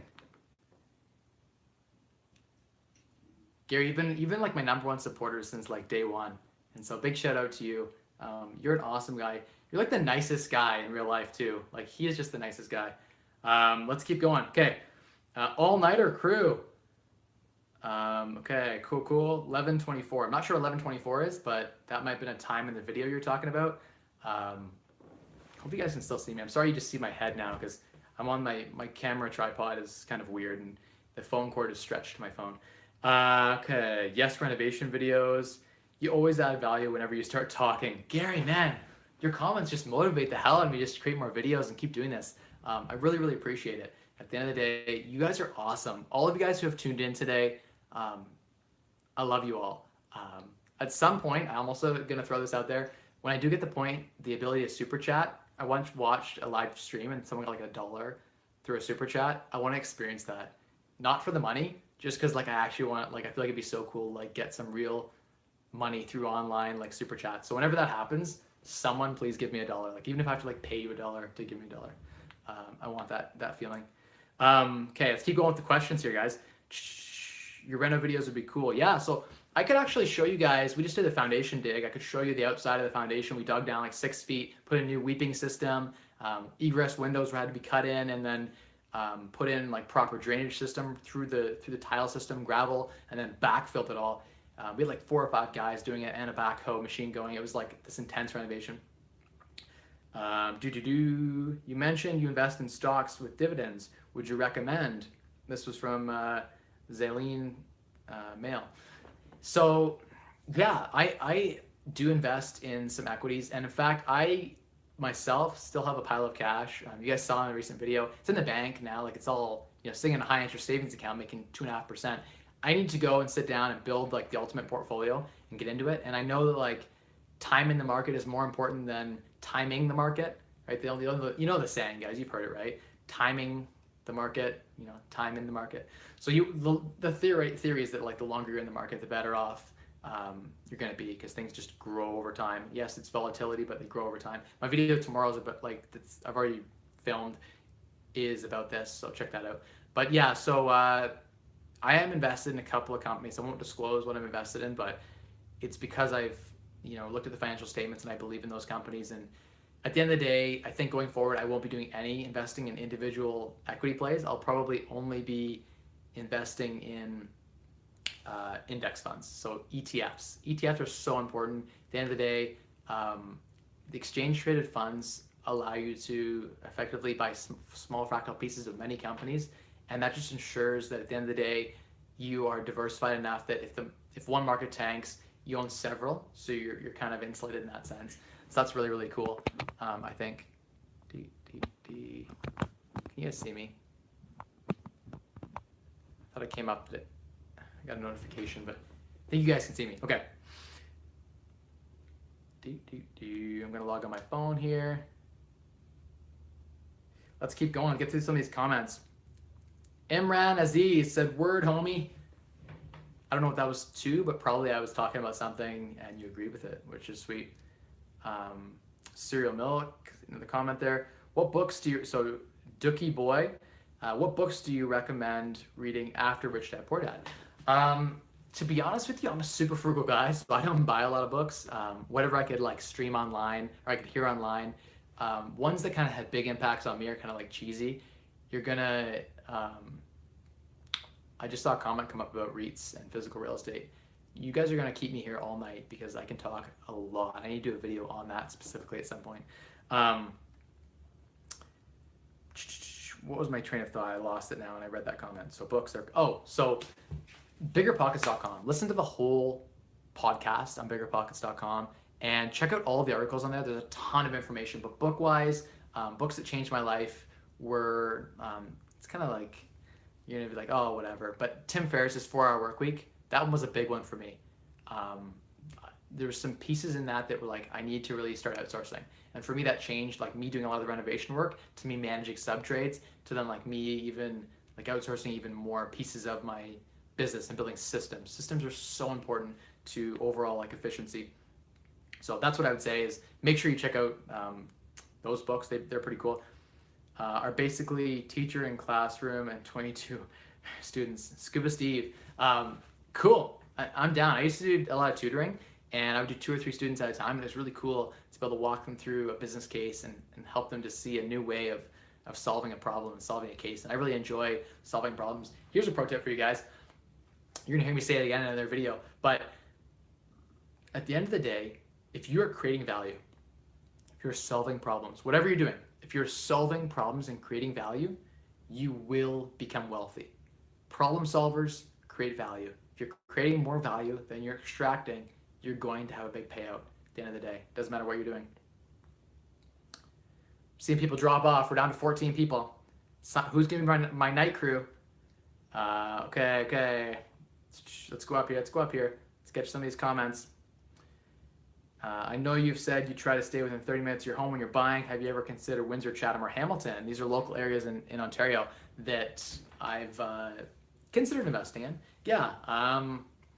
you know what? Like, there's still enough deals in my local area within like 20 minutes of me that I haven't had the need to go to Chatham or Windsor.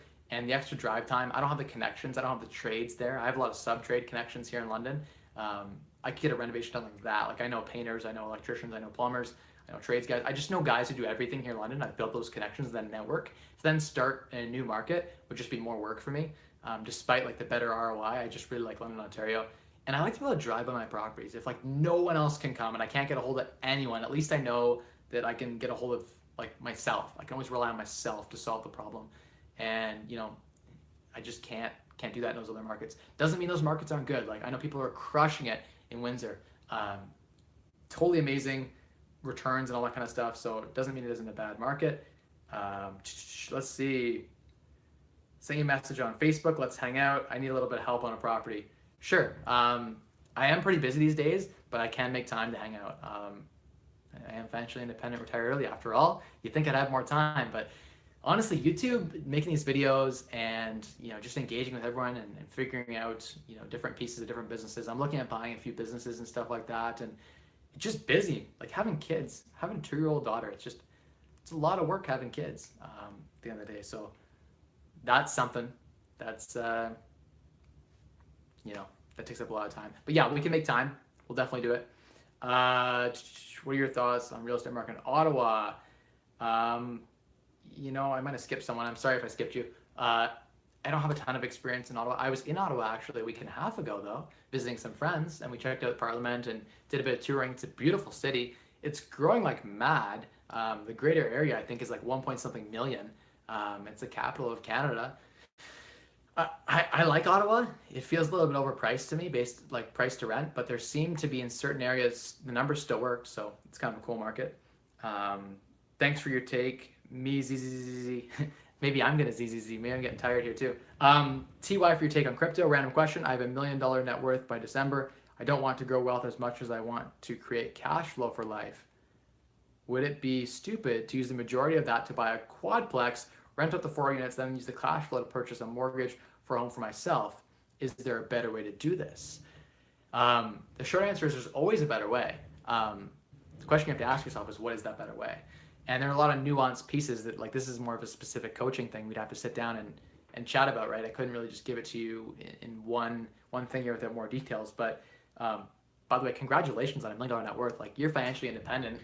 That's awesome.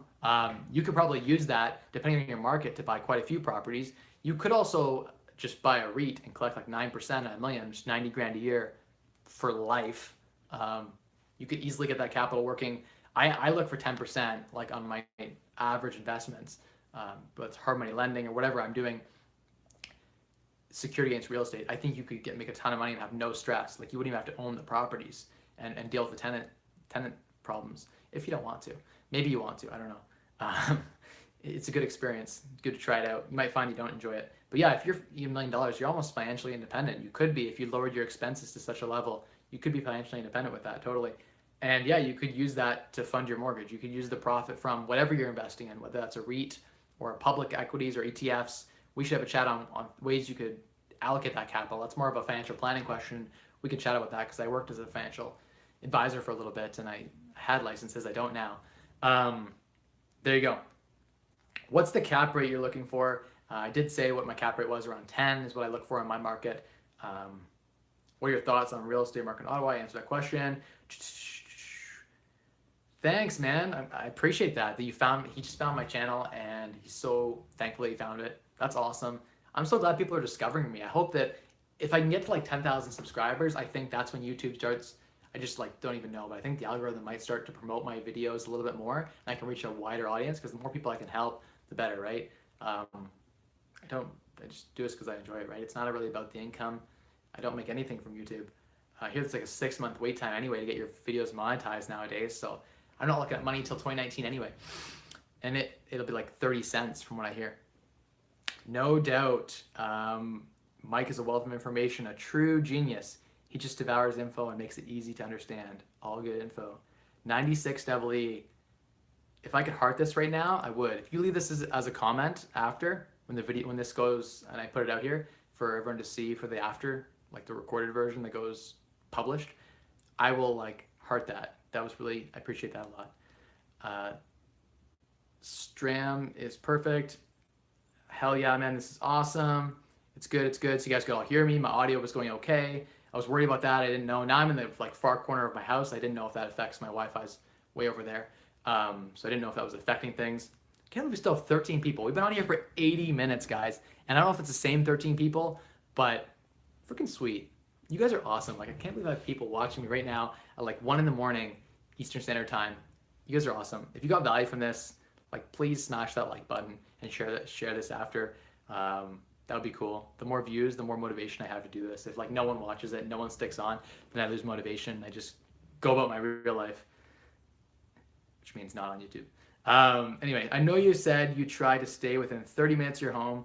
I talked about this one. Hey, Mike, can you archive these live videos just in case people can't tune in on Wednesdays? Yeah, Tim, I can definitely. I'm gonna all of the videos I do. I'm gonna try to have it. I think what we'll do is we'll do a topic for every Wise Wealth Wednesday, like a, maybe we're gonna talk about like personal finance, investing or something, right? Or, whatever topic. Well, I'll pick a topic and we'll try to stick to that topic. We can go outside of it a little bit if you have questions, but maybe we'll pick a topic. Maybe that will work. We'll see what works. I'll just evolve and experiment, but I'll definitely upload every live video. Even this one, it's gonna go, after it's done, I'll upload it so you guys can check it out. So thanks for the comment there. Frozen liquids. I like the spelling of that with a PH. Hey Mike, just discovered your videos last night and have been enjoying them. Cool to see you streaming live. Planning now on buying my first home for myself. Hey, right on. What market are you in? Tell me more. I'd love to offer some perspective. Maybe you'll like to hear what I have to say, and maybe you won't. And if you don't like what I have to say, hopefully it saves you a bit of money. And the same thing from Frozen Liquids. Recently got a promotion that will put me in the 6 figures in Texas. Damn.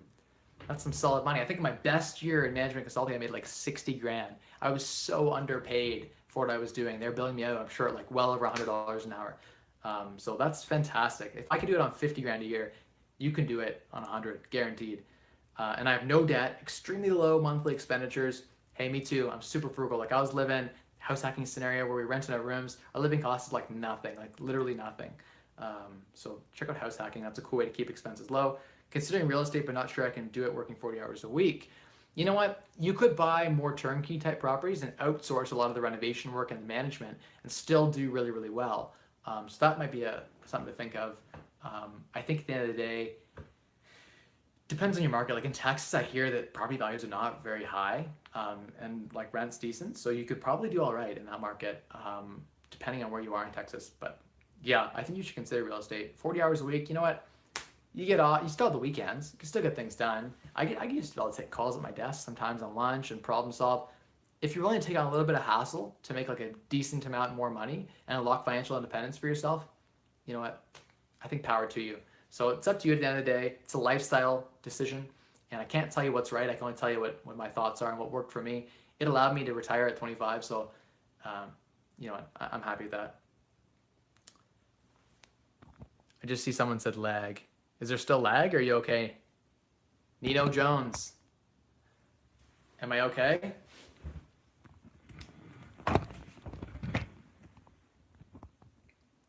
Can you guys see me? Bring back Lord Mike. Man, you guys are loyal. I'm loving this. I'm gonna keep going. I'm not gonna stop. You guys are gonna see my face up close. Maybe that'll help with the, I don't know, I just moved it away from the power outlet. Maybe it would help a little bit with the interference. Okay, loved it, man. Thanks, Farhan. Noel, love the plaques on the wall. Shows your wisdom. Yeah, that piece of paper over there is $100,000 piece of paper, and that's all it is. It's literally a piece of paper. Okay. Can buying property from local community be more efficient, or moving to a big city and starting from scratch? I think local is way better than moving to the big city. I think you can get better return on your money in a local area, especially if the area is stable long term. Thoughts on financial independence versus financial security, full-time entrepreneurship, vs with 2 high-paying government jobs plus part-time real estate investing.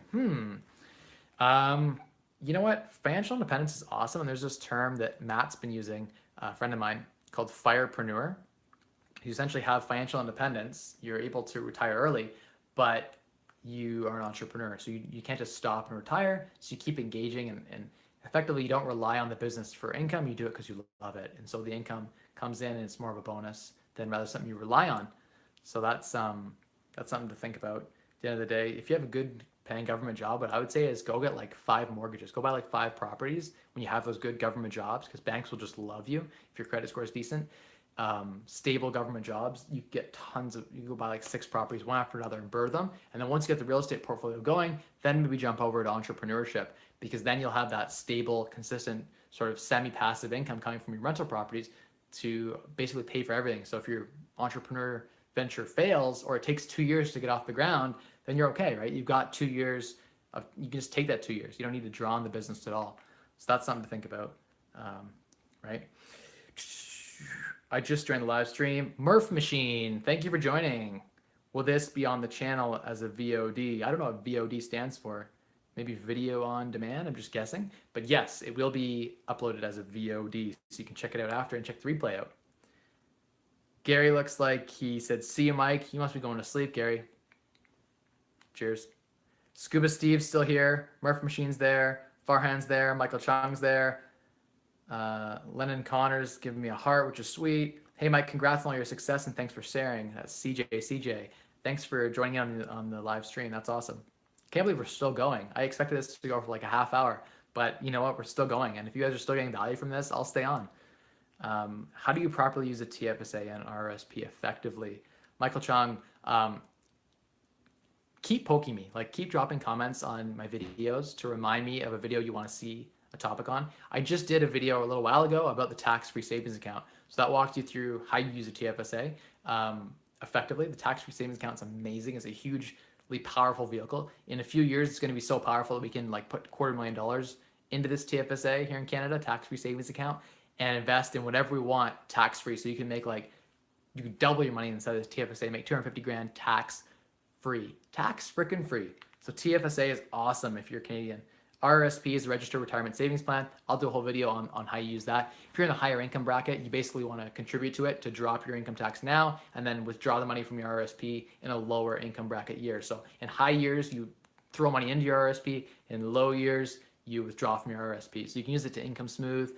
So something to think about. I'll talk more about the RRSP, how it works, but 18% of your income, it's compounded. Hey, Border Hopper, we're just going through a lot of questions, making my way down. Welcome to the live stream, and thank you if you're one of the 1,000 subscribers. If you're not, click the subscribe button and the bell beside the subscribe button to get notifications when I drop videos. Okay, when you pay the principal, does that go into equity that you can take out? Equity is what you own. You can take it out if you want without paying anyone, right? So Nico Jones, you know, Nico, the thing of it is this, yes. So basically, as a property appreciates, right? You've got, let's say you buy a property for $100,000, you have an $80,000 mortgage, right? As the property appreciates, it becomes a $110,000 property, 105, 110, whatever. It's appreciating in value over the years. The difference between what your mortgage balance is, like what you owe the bank, and what you can sell the property for is your equity. So that's what you own. At the same time, not only is property usually appreciating, but you're also paying down the mortgage. So every mortgage payment, say half of it, I'm just giving you an example. The amortization schedule is such that like the interest portion of the payment decreases over time and the principal portion increases over time, because obviously the balance is getting smaller unless you refinance, which I recommend you do anyway. But the mortgage balance is dropping and the property is appreciating, so your equity is being created. If you do a big renovation like I do, I buy my properties like this, 180, and I get a mortgage for 80, and then I renovate it for like 10 or 20 of my own money put into it, and then it's worth like 170, right?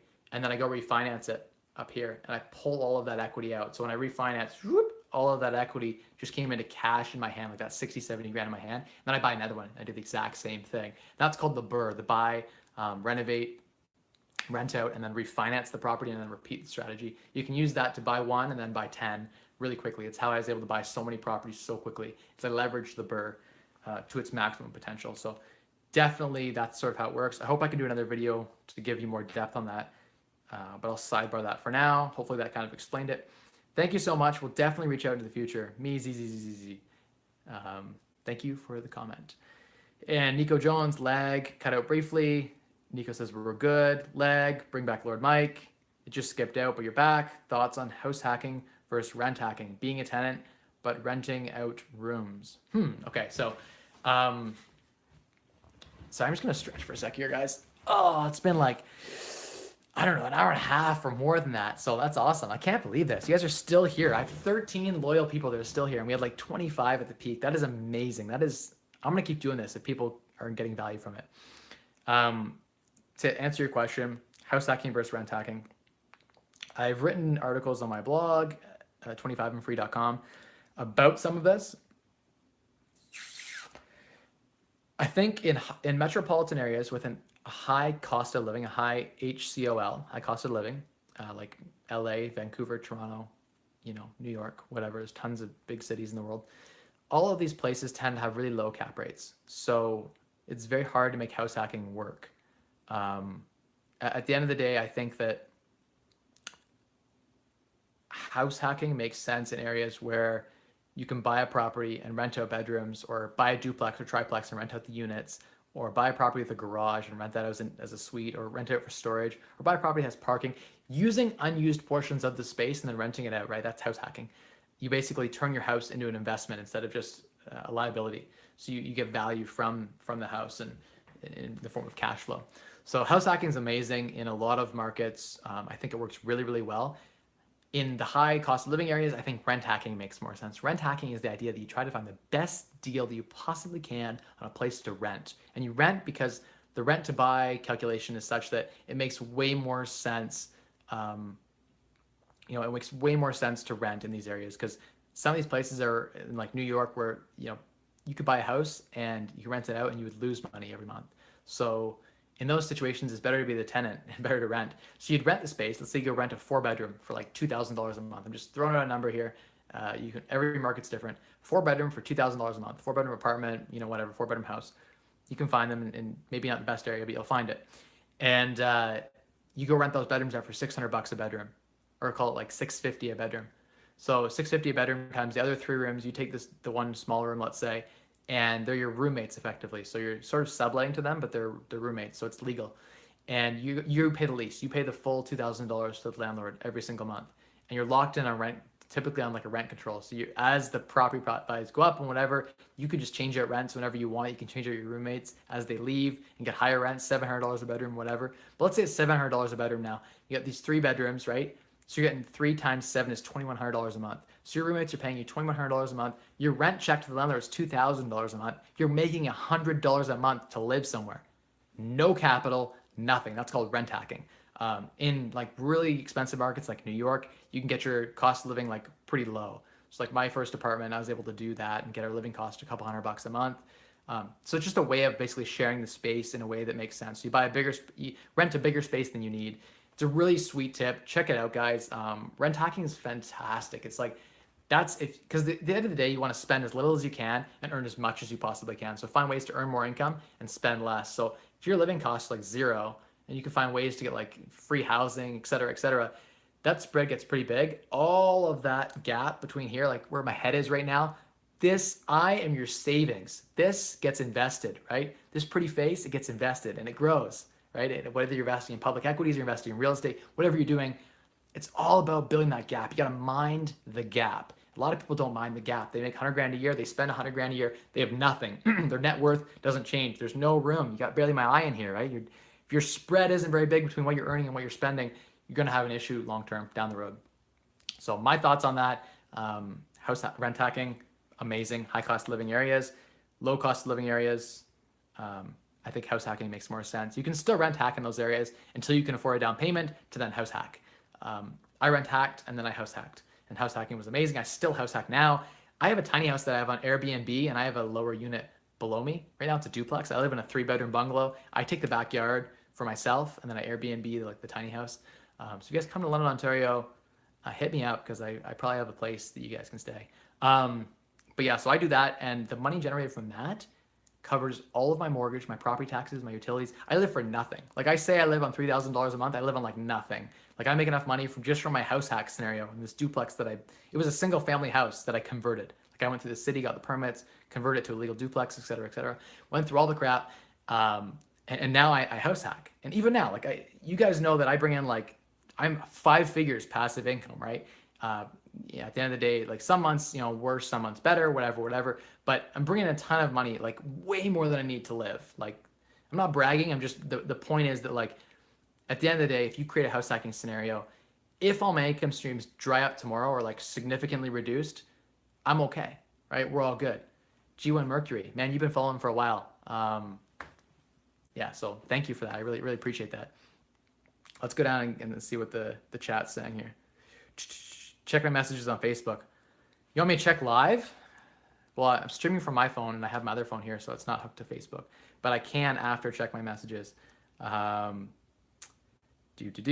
missed a question here. Okay, I'm a teen. I'm saving $500. Should I invest that money in REITs or something else? I'll add to fund monthly, and I'm saving up so I could buy my first property.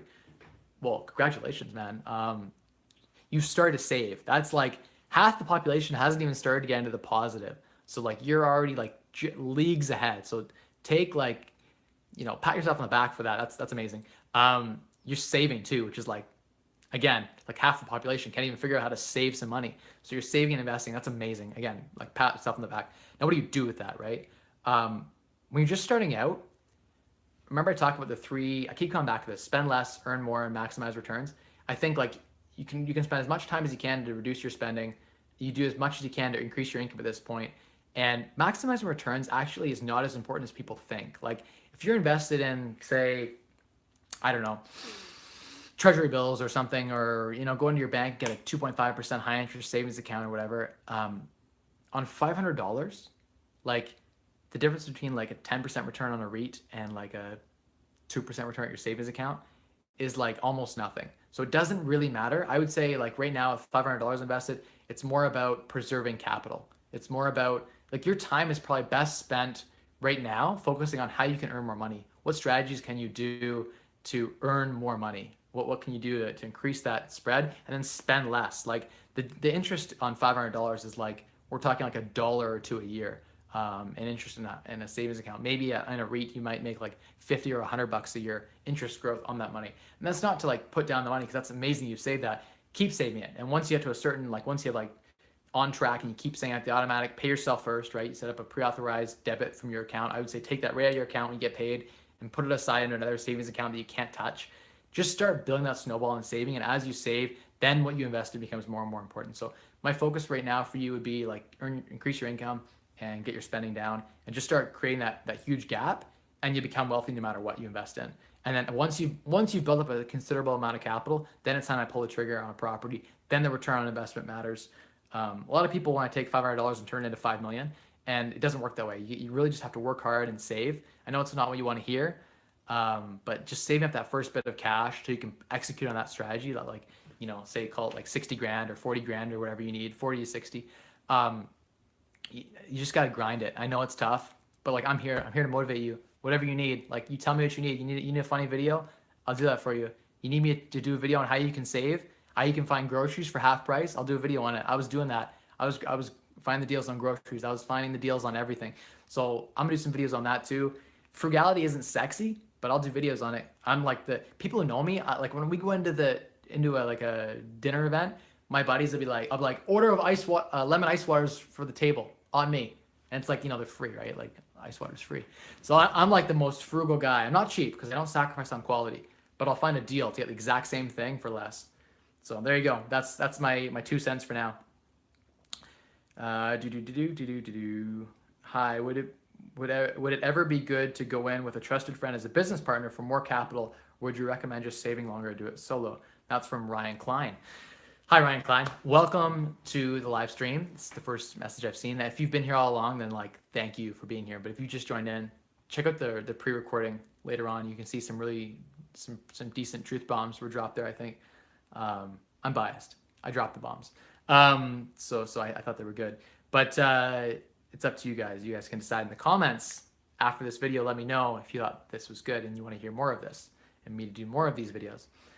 If you don't like them, then I won't do them, but I think people are enjoying them. So anyway, would it ever be good to go in with a trusted friend? Like we said, okay, so I didn't do any joint ventures on my first 10 deals. I did them all by myself.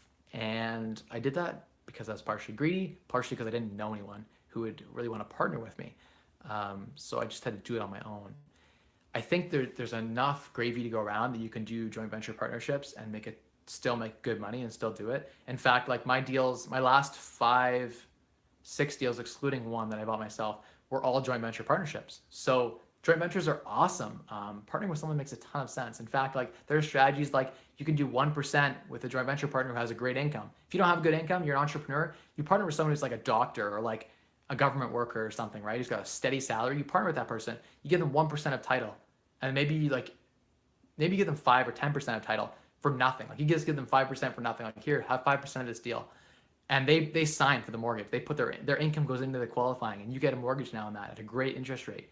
That's a smart joint venture partnership. That gets you the deal you wouldn't have had it otherwise. That's called creative financing. I can do a whole video on like ways you can get creative with your financing, ways you can get deals to come through in an affordable way. So joint venture partnerships, totally. One caveat: just be very, very careful. Be very, very careful on partnering with friends.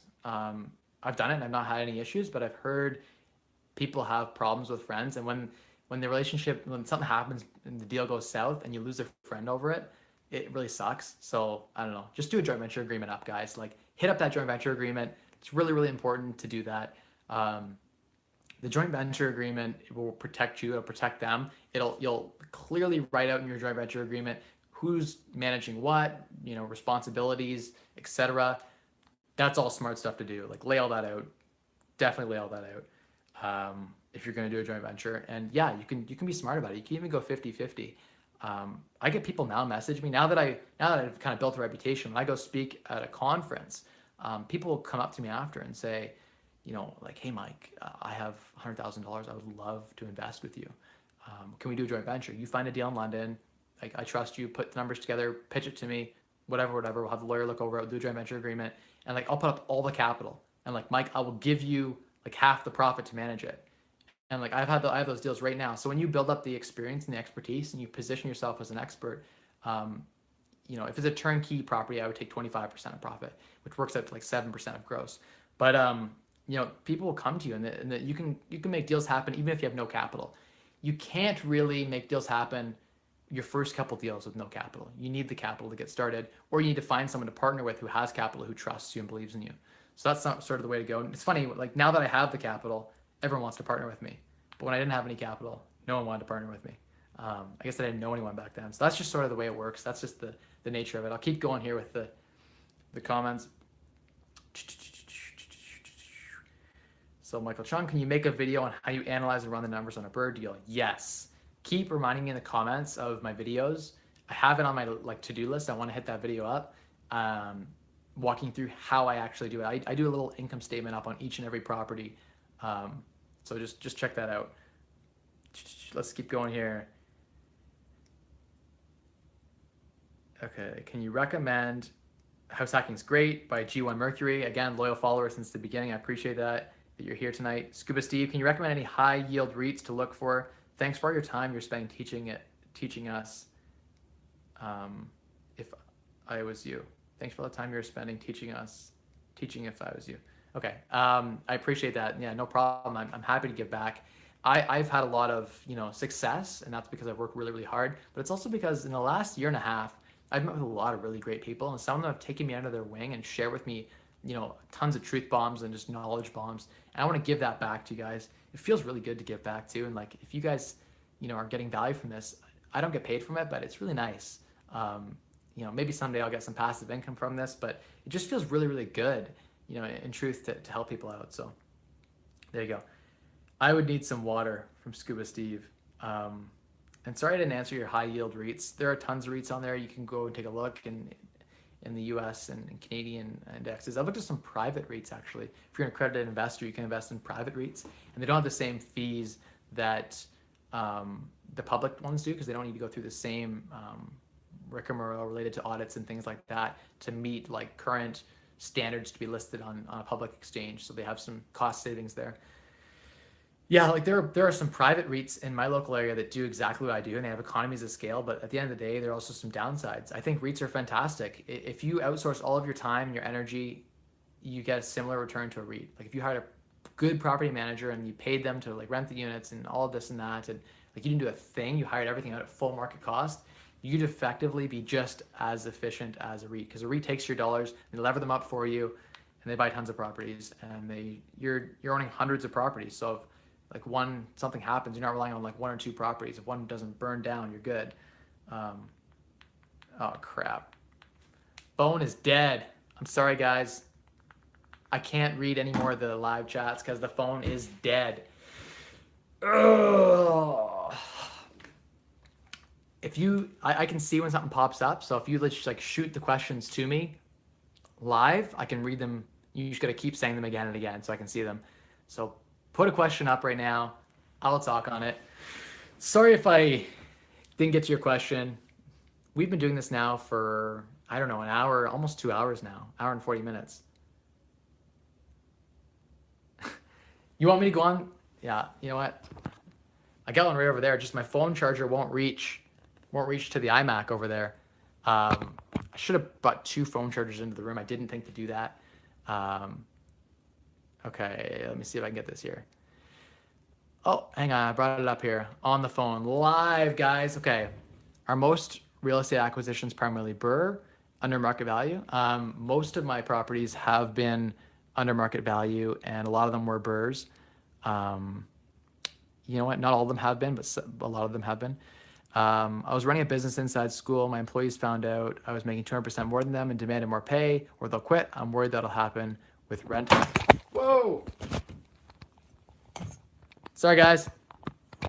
This is why you don't use your phone to read the comments while you're filming. So I have a second phone, and the phone's dead, so I can't do anything. And my phone is plugged in, so I can't go all the way over to the iMac over there and read the comments unless I like slide with my chair back and forth. I could do that, but I don't know if that would be a good user experience. Okay, let's keep up the questions here.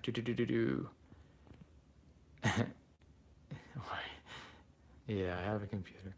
Grab the phone charger, Mike. I know. It's plugged into, my only one right now is plugged into this one. I don't want to leave this stream. Next fire meetup.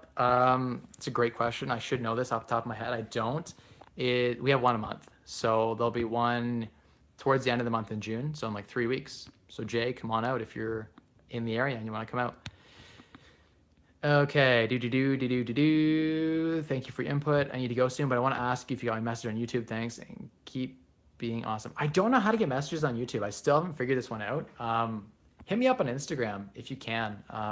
Slide, like it's in the comments. I'll put it in the comments this video, but on most of my videos, in the comments is my Instagram. That's a great way to DM me. I have Facebook too, but Instagram's better. I'm just figuring out Instagram for like how to do good posts, but curious to your thoughts on moving to a market with more affordable deals. Buy first, then move local, or move first, then buy after. Yeah, you can. I think moving to the right market can make sense. Just make sure it's something you want to do before you make a move like that. Don't tell them, offer them below market price. Yeah, I mean, at the end of the day, you just don't tell them what the rent is. And if they find out, you say, this is the market value of the bedroom. This is what a bedroom costs to rent here. And that's what it is. And, most of your friends, they don't mind. Especially I had like one friend and 2 randoms in a place that I would do it. Then like the one friend, I'd be like, yo, I'll give you a deal for like 600. And the other guys are 700. And they don't know that the rent adds up to like $19,000 or $2,000. But yeah, I get the same thing. Like when you're running a real estate business, sometimes sub trades will come at you and be like, oh, you made like 30,000 on this property, pay me more. And I'm like, I'm going to pay you market value. That's all I can pay. You know what I mean? Like just because I'm making money doing what I'm doing, because what I do is high value, doesn't mean that all of a sudden you as a flooring guy or you as like a painter are worth like $50 an hour. Like, no. I'm sorry, I'm tired, guys. So some of our responses might be a little short or salty. I'm missing some responses here. Definitely trying to replicate the snowball. G1 Mercury, yes. I'll do more videos on this, like specific PowerPoints, and I'll break out exactly how you can do it, because it's totally possible. There's a guy in London right now that I want to have on my channel who's doing this. Like, I need to have him on my channel because he's been doing this last 1.5 years, and it's still possible. People are still doing it. So, and I was still doing it. Like last year I did like, I don't even know. I did like 10 deals in 10 months between 2016 and 2017. And I just bought like 5 properties. I'm buying right now. I have a property closing like next week. It's a cottage property about 45 minutes from here on the beach. And I'm going to Airbnb it. And I'm actually going to try my first development where I'm going to sever it and then try to build 2 lots. So it's going to be 3 lots, all with beach access. so near Grand Bend. So that'll be kind of cool to experiment with different things. I have bigger, deeper pockets now, and so cash flow isn't my primary driver. It's kind of a cool project I just wanted to take on, right? Um, Border Hopper, I see your comment there. Geo Mercury, thank you for loving the content. Border Hopper, how to get started in real estate. I'm gonna film a video probably tomorrow if I have time. I'm gonna go back to one of my first properties. I don't own it anymore. I sold it, but I'm gonna go back there and I'm gonna take some footage around the property so you guys can see what my first property looked like. And I'm gonna have someone follow me with a camera. I'm gonna give them my camera and have them follow me. And I'm gonna talk about my first deal and where my mindset was at when I was 19 years old, which was over 6 years ago, or about 6 years ago exactly almost, that I bought my first property. 6 years almost today, really.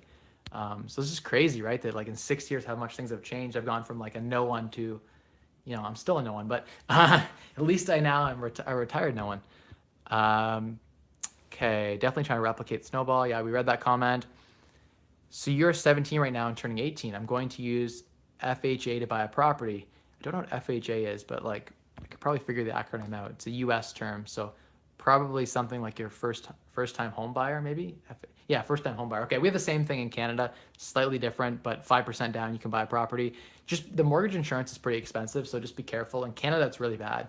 I think in the US it might be not as bad, but something to think about there, right? That yeah, at the end of the day, you really gotta consider that the mortgage insurance has a cost. But yeah, if you're in the right market to house hack, you can just make all that money back, even for the mortgage insurance plus appreciation and whatever. Let's say I rent hack and my roommates find out I'm living. How do I respond? We kind of hit that one with a different comment, a little bit lower.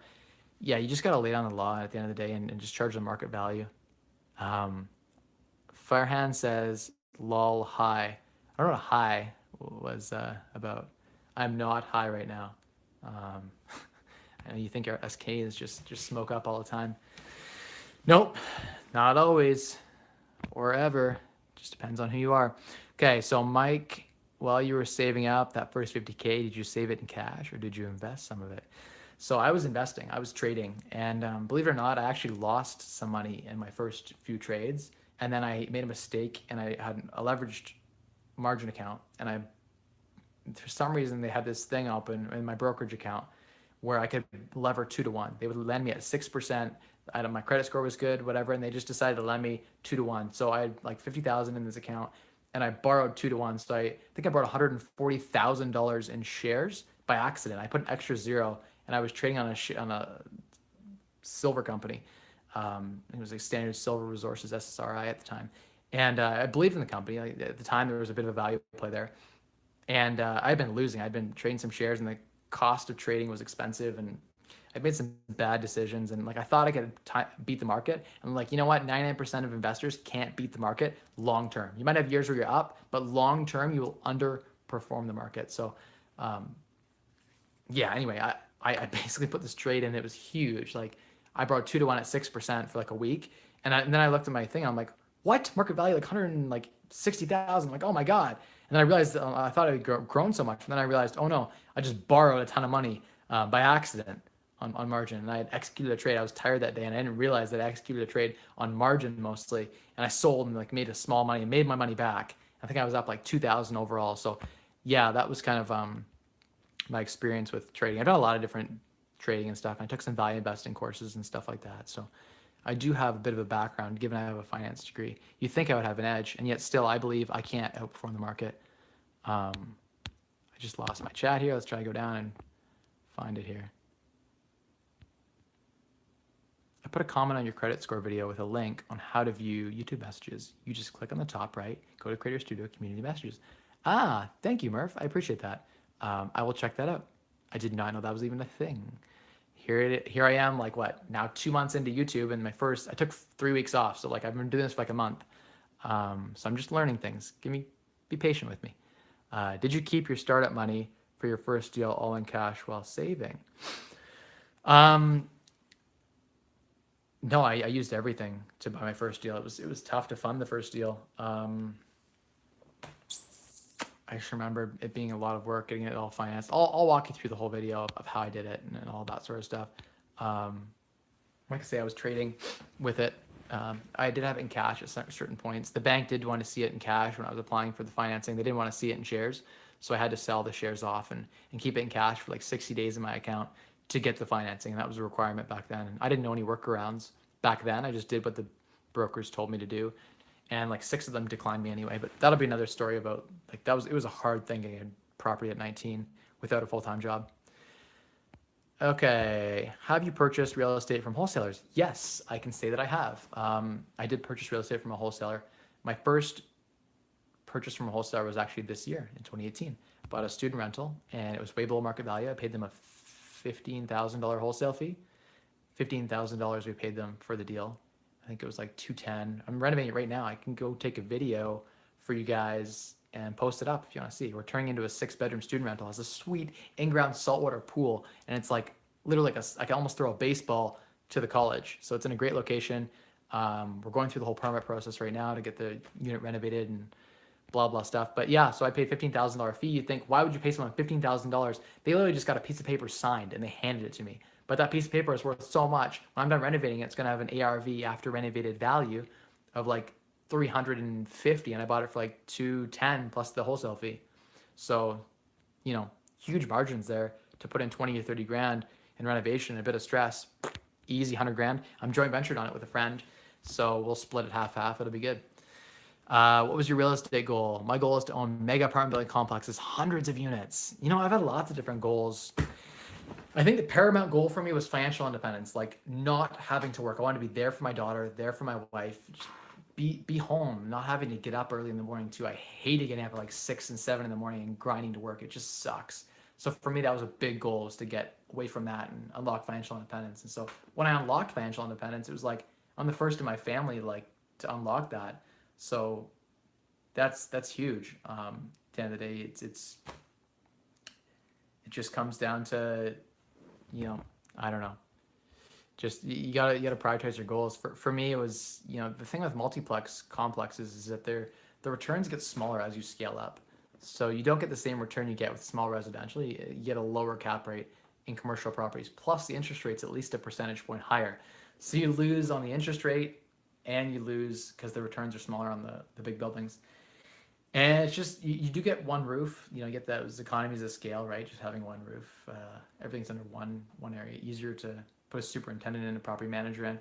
But yeah, for me, it's just never been, real estate really for me was not, the goal has never been to be like a decamillionaire. I waffle, like sometimes I'm like, you guys saw like one of my old live videos where I was like, oh, I should build a multi-million-dollar company, and I might, I don't know.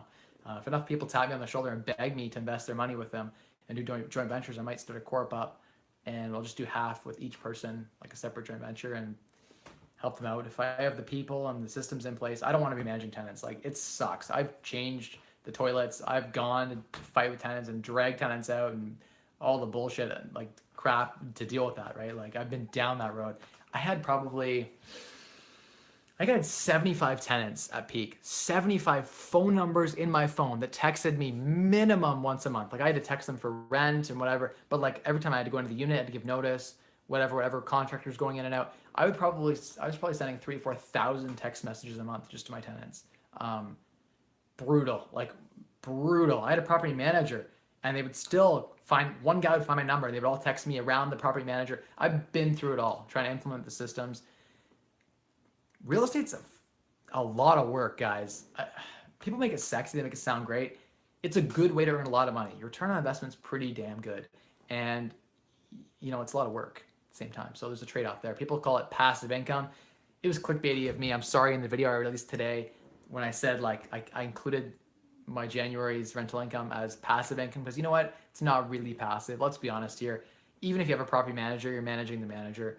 Even if you have good trades, like I call someone and stuff, like I give the number right to the tenant and they call and he automatically goes if it's less than $100 or whatever, you know what I mean? So like I have systems in place now, but still, there's still stress, effort, energy, all of that, right? At the end of the day, no one's as good as you.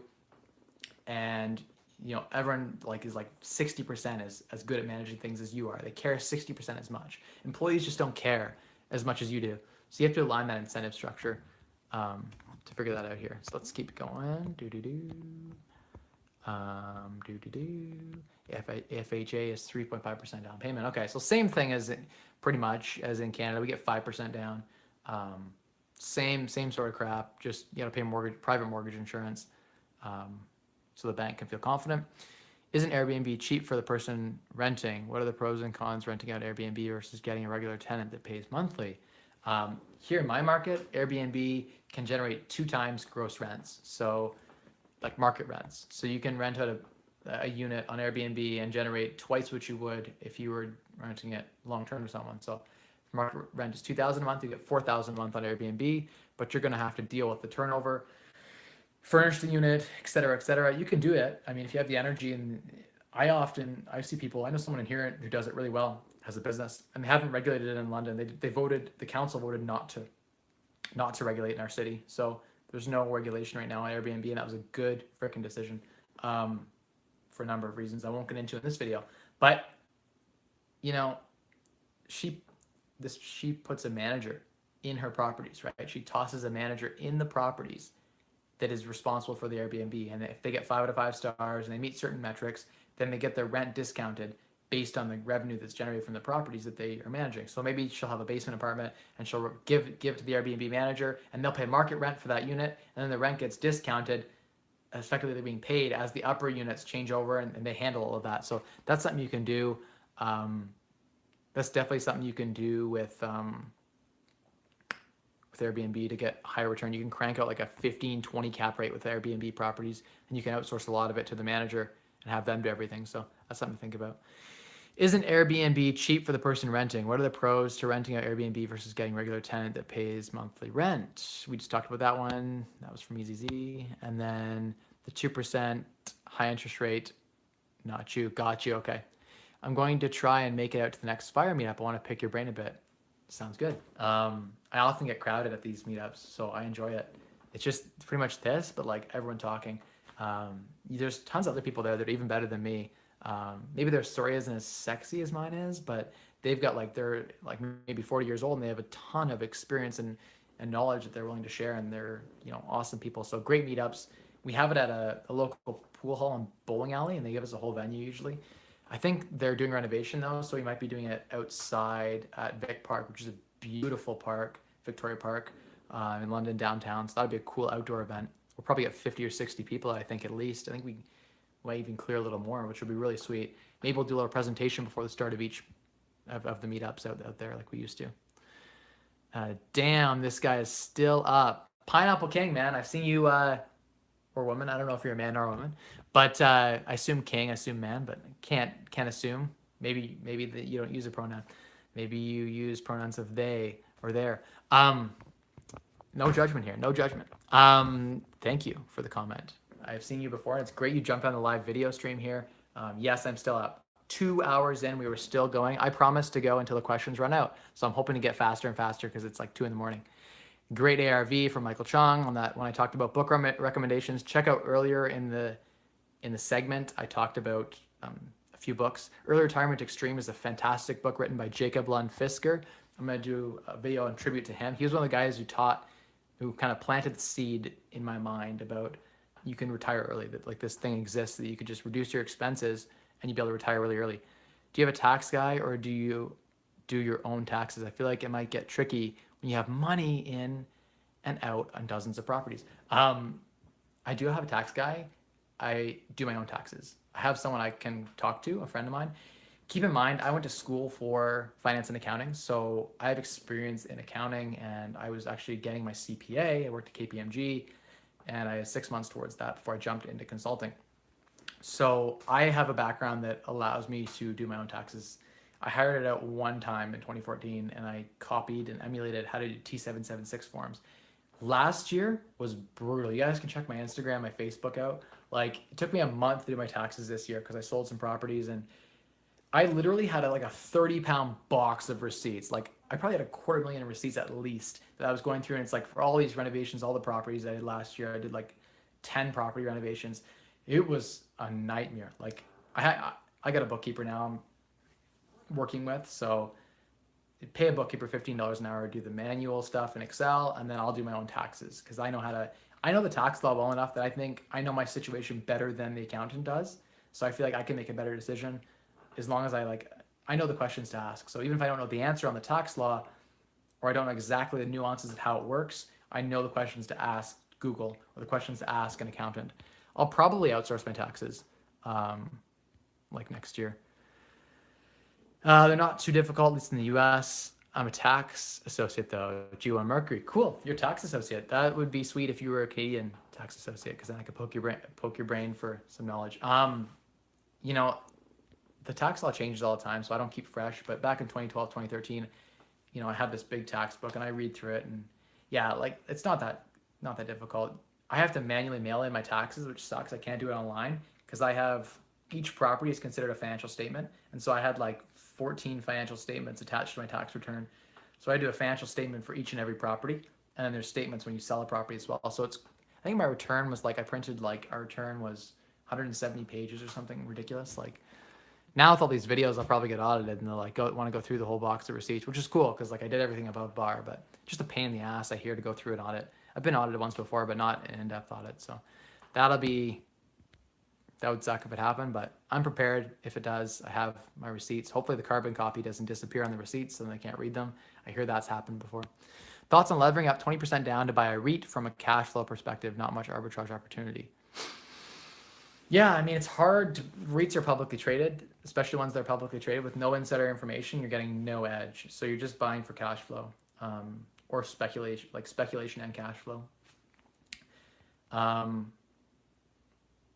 The REIT is already levered. So like when you put $1 into a REIT, they're going to lever it up. Maybe they can't go like 5-to-1 like you could personally. Maybe they're going like 3-to-1, like 35% down is probably what they're doing if they're buying commercial. And you know, commercial real estate also requires more down and whatever. When you're buying that many properties, the banks are going to require them to not lever up as much. But you could theoretically get insane amount of leverage if you levered up and then the REIT levered the money up you put in with them. So that would make an insane return. Yeah, I should do a video on this, like comparing the REIT to like the basic, like crappy rental property. I bet you that like if you weren't buying smart, if you're just buying like the average rental property, like if I just go on MLS and grab an average property, it's like kind of whatever blah, like an average investor might buy, that's not smart, and just like average basic rents.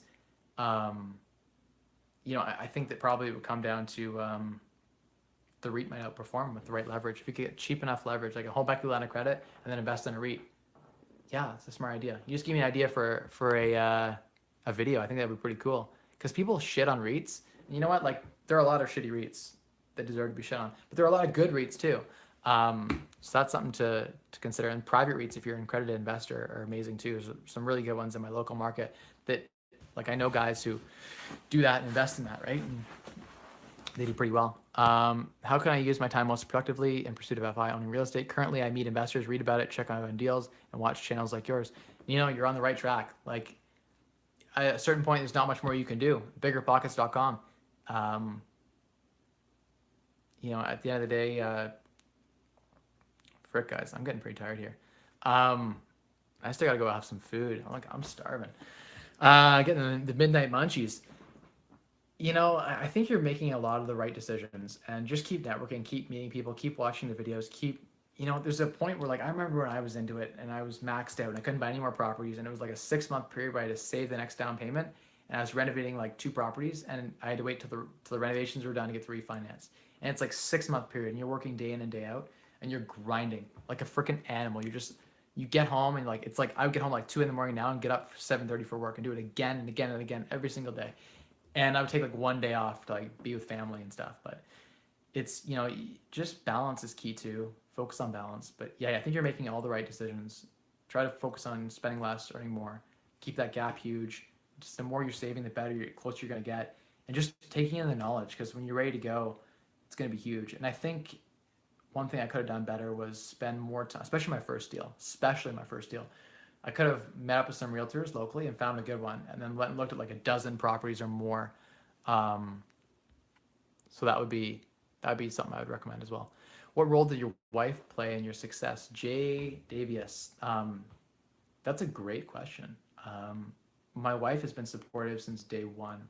We are high school sweethearts. So we're celebrating our 10-year anniversary in early November. So we get together when I just turned 16. When I was 16, we got together. So I'll be 26 this year as well. So yeah, she's been supportive since day one. I don't think real estate has never been really her thing. She doesn't really enjoy that. But you know, she you know, she's been supportive since the beginning. She went in with me on our first property.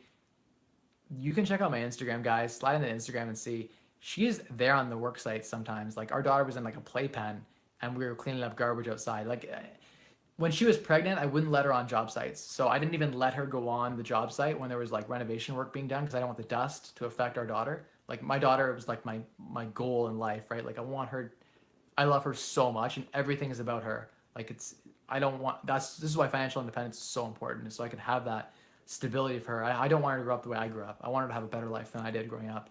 And I don't want her to have to move around a lot. I don't want her to have that, like, to go without. And so I'm not going to spoil her. I still want her to have some, to go through some of the experience I did, but I just want her to have everything and have all that opportunity that's there for her. So, at the end of the day, my wife was there supporting, but supporting from home. So I would get home at like 11 and she'd have dinner ready, made, and a lunch pack for tomorrow so that I didn't have to spend money eating out. Even though I was running ragged, she was making sure that like we were staying on point with our budgeting. And so like I owe a lot of my success to my wife's like motivating me. She did try to slow me down too. She's like, we shouldn't buy this property. This probably isn't a good idea, Mike. You're taking a lot of risk. It's yeah, I mean, she probably tried to slow me down more than anything else than try to speed me up. But I'm just a really high energy guy, and I just go, go, go, go, go. And so I push balls to the wall hard to unlock what we have now. And I think she's thankful. She quit her job and retired with me. So she's an at-home mom, and she does do some things part-time. She's a graphic designer and stuff, and she does do a bunch of stuff. And she's somewhat involved in the properties on occasion, but I would say like, I probably did 85% of the work, and she did maybe 10 or 15, but she was definitely there supporting me like all the way through. And when we kind of converted to becoming from like, we're decent with our money. Like we know how to like, sort of manage it and like, not spend too much of it, to like super frugal mode, like no Starbucks. I got her off Starbucks, and that was huge. And since we made that shift, I can do a video on like how you sell your partner on financial independence, retiring early, because it's not a glamorous life. It's being more frugal for a while so you can build that huge nest egg and retire early. But I sold the idea that like you don't have to go to work. You can be there for our daughter. We can travel. We can do whatever we want. We're free for the rest of our lives if we just make like a small sacrifice for the next 5 years. And she was on board. We had a lot of long night conversations, but like once she committed to it, my wife was amazing. She just so on point, super frugal, kept me true to myself and kept me grounded. And that was her big thing, is she kept me grounded.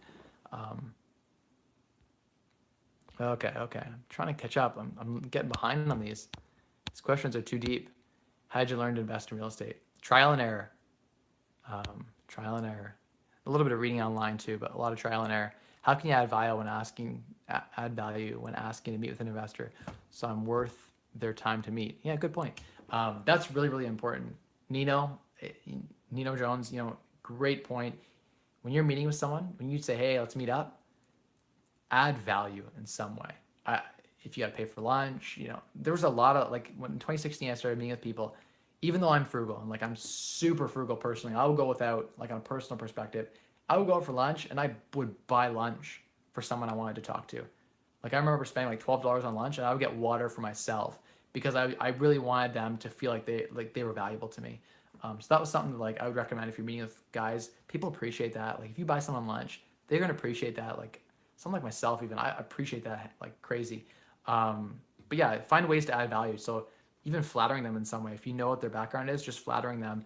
Or a lot of guys are really busy in the trenches grinding. Just say, hey, like, can I come like help you do renovation work for a day? I would love to just like come and work for you for free. I've had like 5 people do that. I've had people come and follow me around for like 2 days, and I was working at the time in the trenches, going from site to site, and I was literally laying floor, and they were handing me floor planks, and we were clicking it together, whatever, and we were caulking the baseboards and stuff, and they were there right there, and they would ask me questions as we're going, right? We have a conversation, we do some work, they would learn something, and they would get all their questions answered. So that's something that's that's kind of yeah. Done drugs. You know what? I'm super straight up. Like no, I don't do any heavy drugs. Like I don't even hardly drink. It's been like 2 years since I've had anything to drink. There was a time like I've been drunk before, but I just don't have time for it.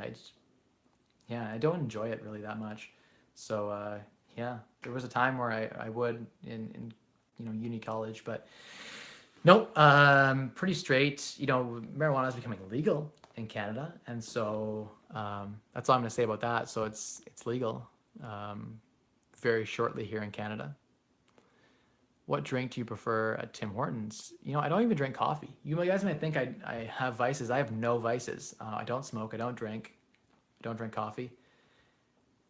I worked at Tim Hortons for over 2 years, from when I was 16 to when I was 18. I worked at Tim Hortons almost full time. So I did obviously try their coffee. Their iced coffees are pretty good. Their iced cappuccinos are probably my favorite. Um, I know everything on the Tim Hortons menu because I worked there. That was one of my first jobs after I started a little business cutting grass, and then I got my first real job. I was busting it in high school, 25 hours a week. I would work after school, and then on weekends I would do two 12-hour shifts. And I was the weekend baker, so I baked all their goods and served customers.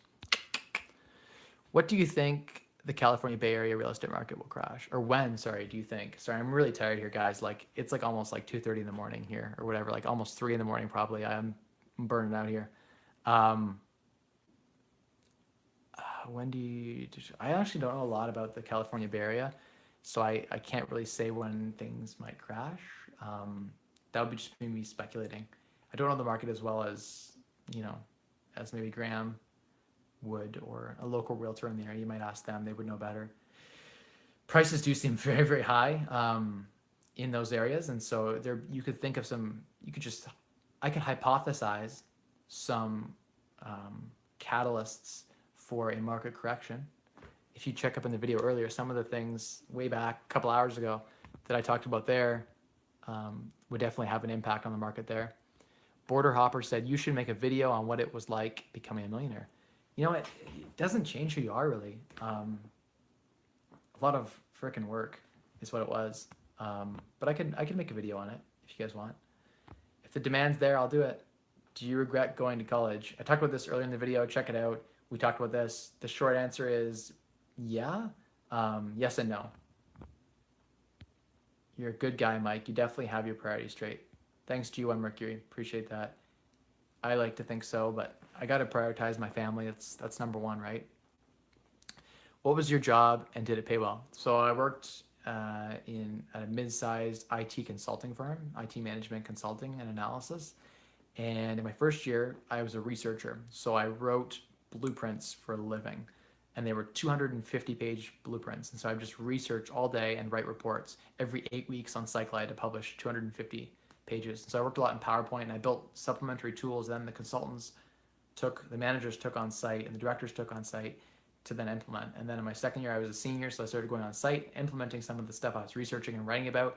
And then in my third year, I was a manager. So 3 years I suffered.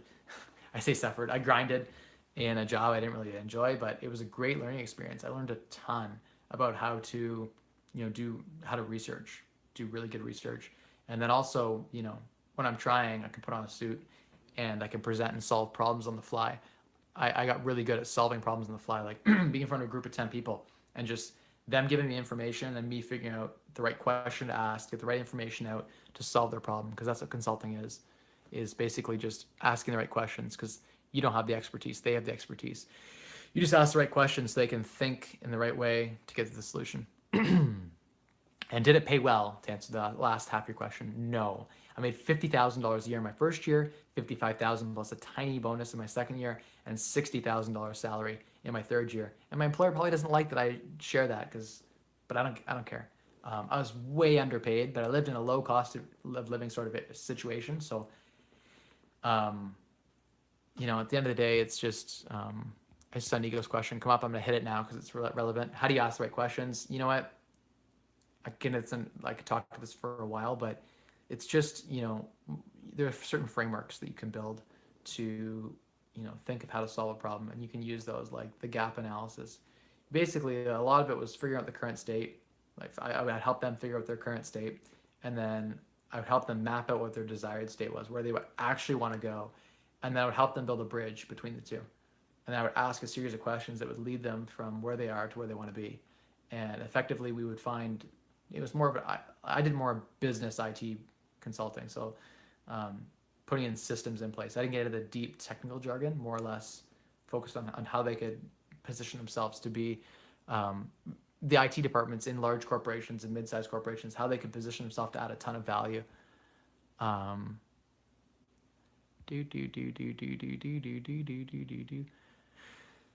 Frozen liquids, it is early retirement extreme. I missed his question here. Hang on. Let me go up. Boop, boop, boop. How to sell your partner on fire is a video I need. Hey, man, that'll come out. I promise. What do you spend your days doing now? Not generally, but specifically. I'll do a day in the life video for you guys. How about that?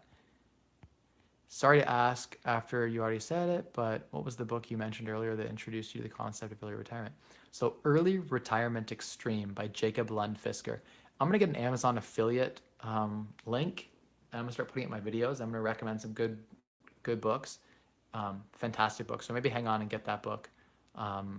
If you're in the local London market, I'll lend you my copy if you want for free. Did you have a mentor? If so, who? And did you take a course?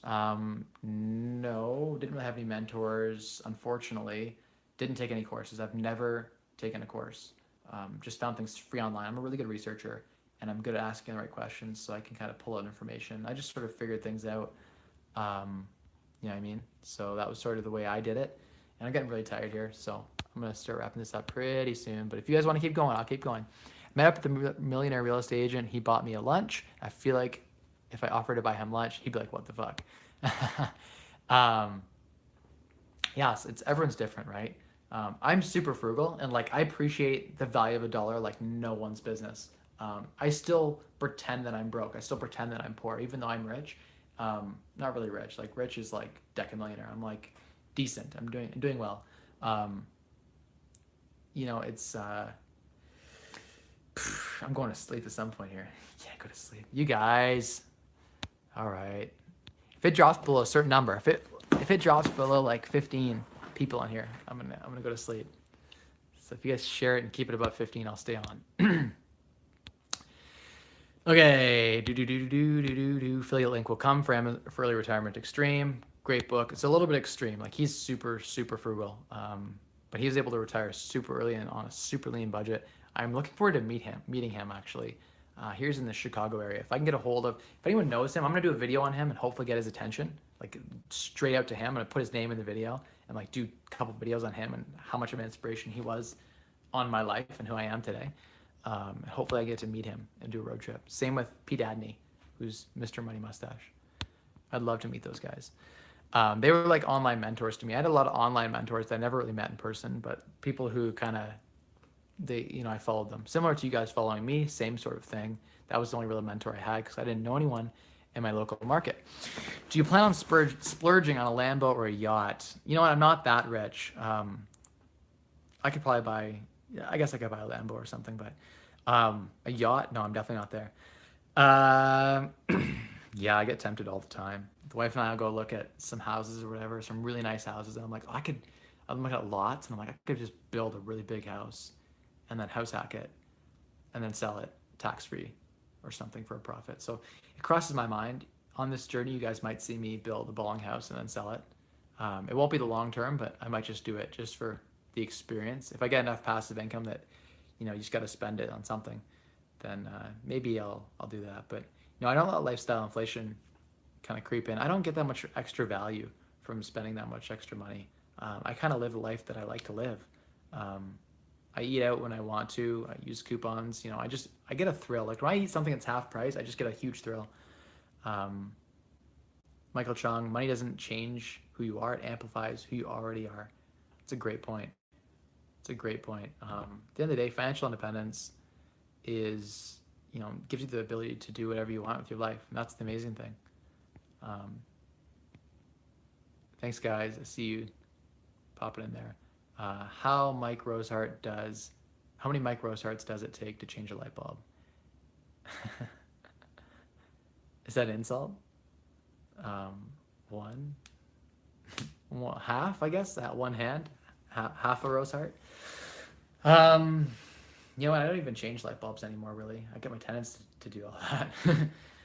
Sometimes I don't even supply them. Sometimes the tenants supply them. But yeah, I have supplied. I switched all my buildings to LED. I bought like 350 LED light bulbs on a sale that were like 25 cents each after this energy rebate. program the government put out. Nino, thank you for sharing. I appreciate that. My brother's a veteran. Awesome says, my brother's a veteran. He can get a loan with no down payment. Any advice you can give me? Take advantage of that. There are some sweet programs out there that exist for veterans. Yeah, I know about that. Um, yeah, I mean, look into the pieces of it. If there's a lot of mortgage, like really high mortgage insurance, something to look into maybe. Do you ever plan on moving to the States in the future and getting involved in U.S. real estate? Also, do you foresee a crash soon?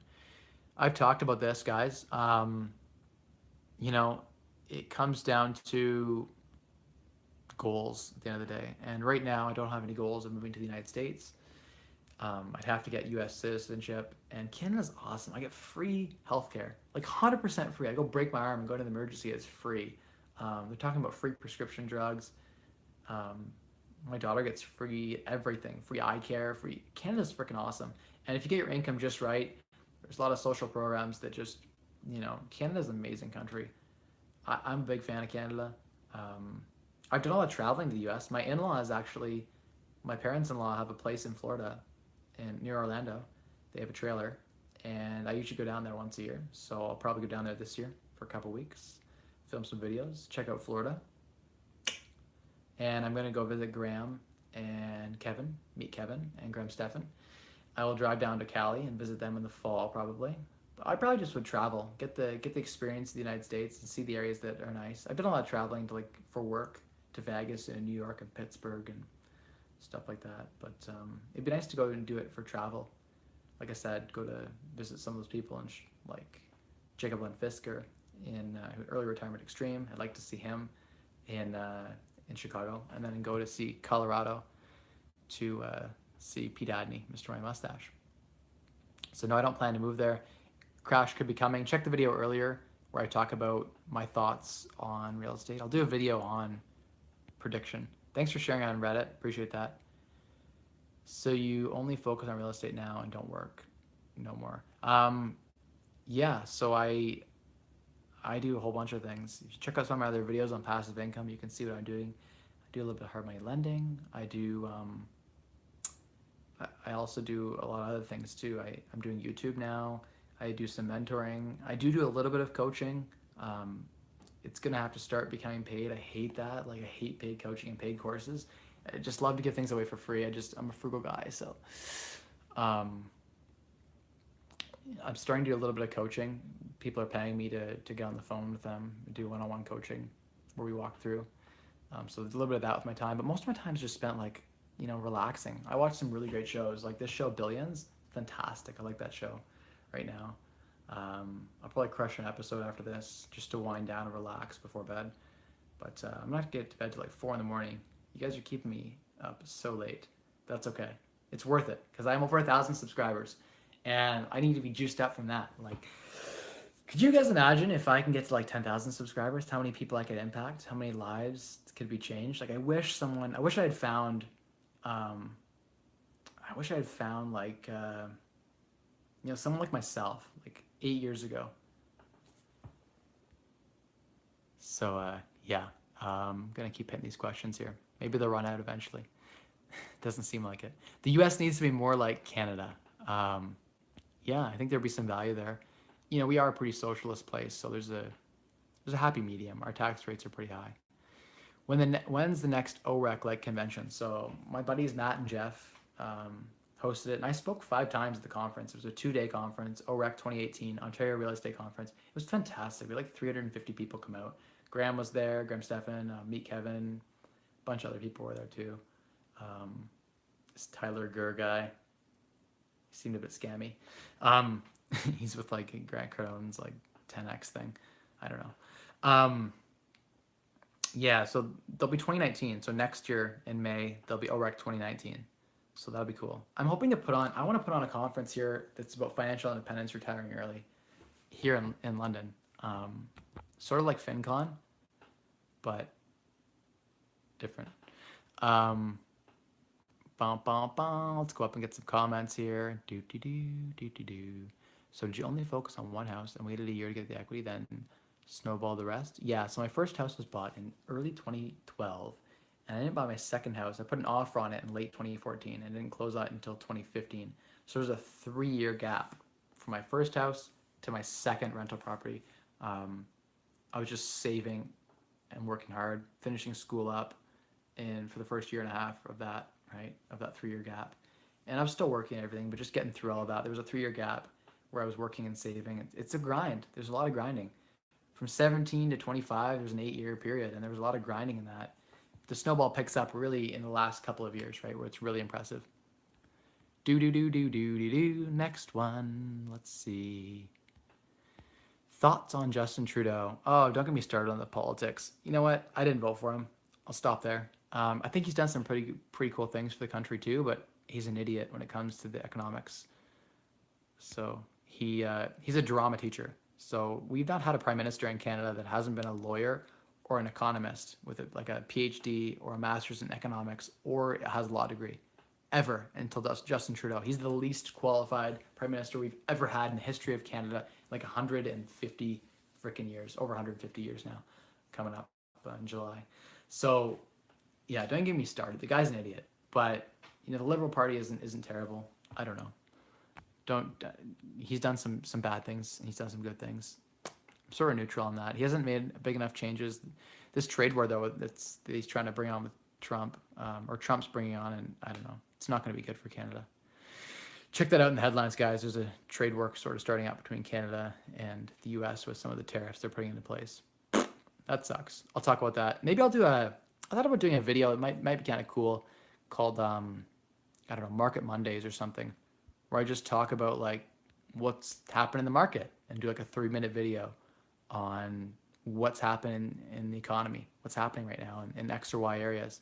And maybe people will find that valuable and they just watch it for like 3 minutes and be like, this is what happened this week in the geopolitical climate. And I do a lot of reading, so I'd be cool to like just share my thoughts on that if people found value.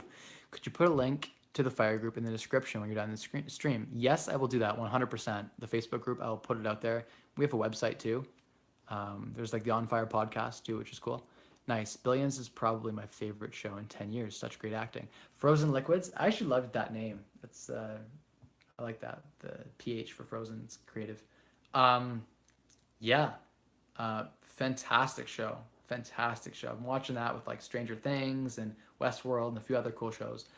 Billions is one of my favorites. Like it's just a really great business show. Let me scroll up here.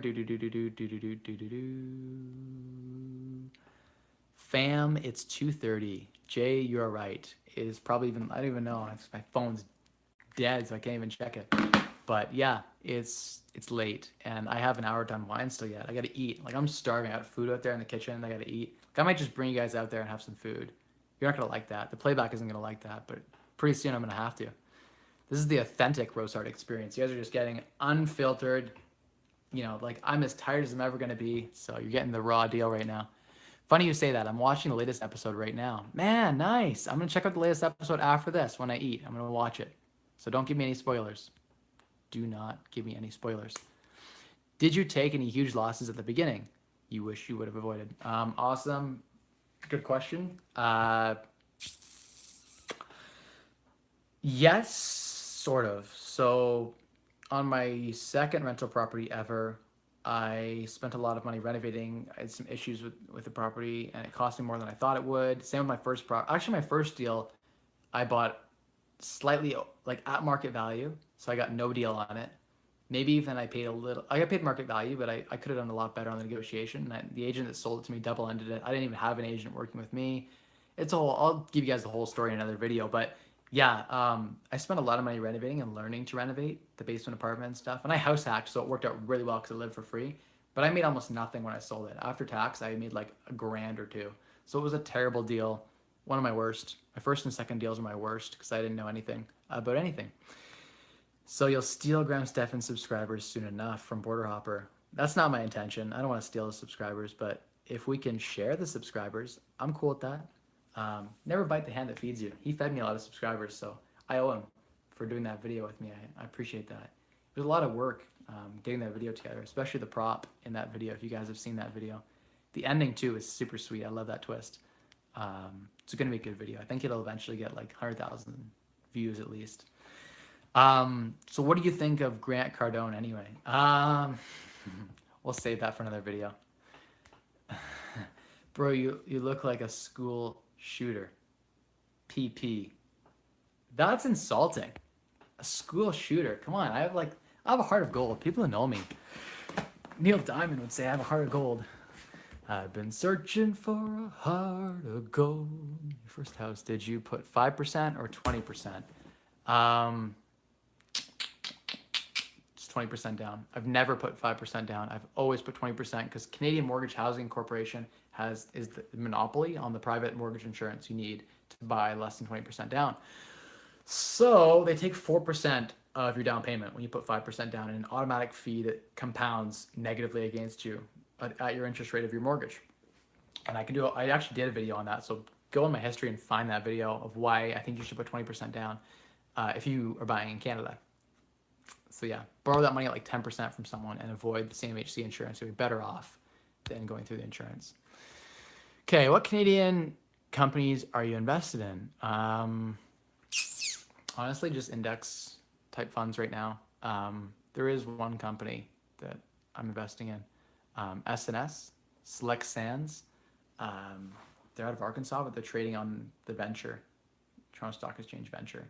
I won't say anything more than that because I don't want to get in trouble, but I think there's huge value in that company, SNS.B. So I have some shares in that company. Market Mondays would be cool.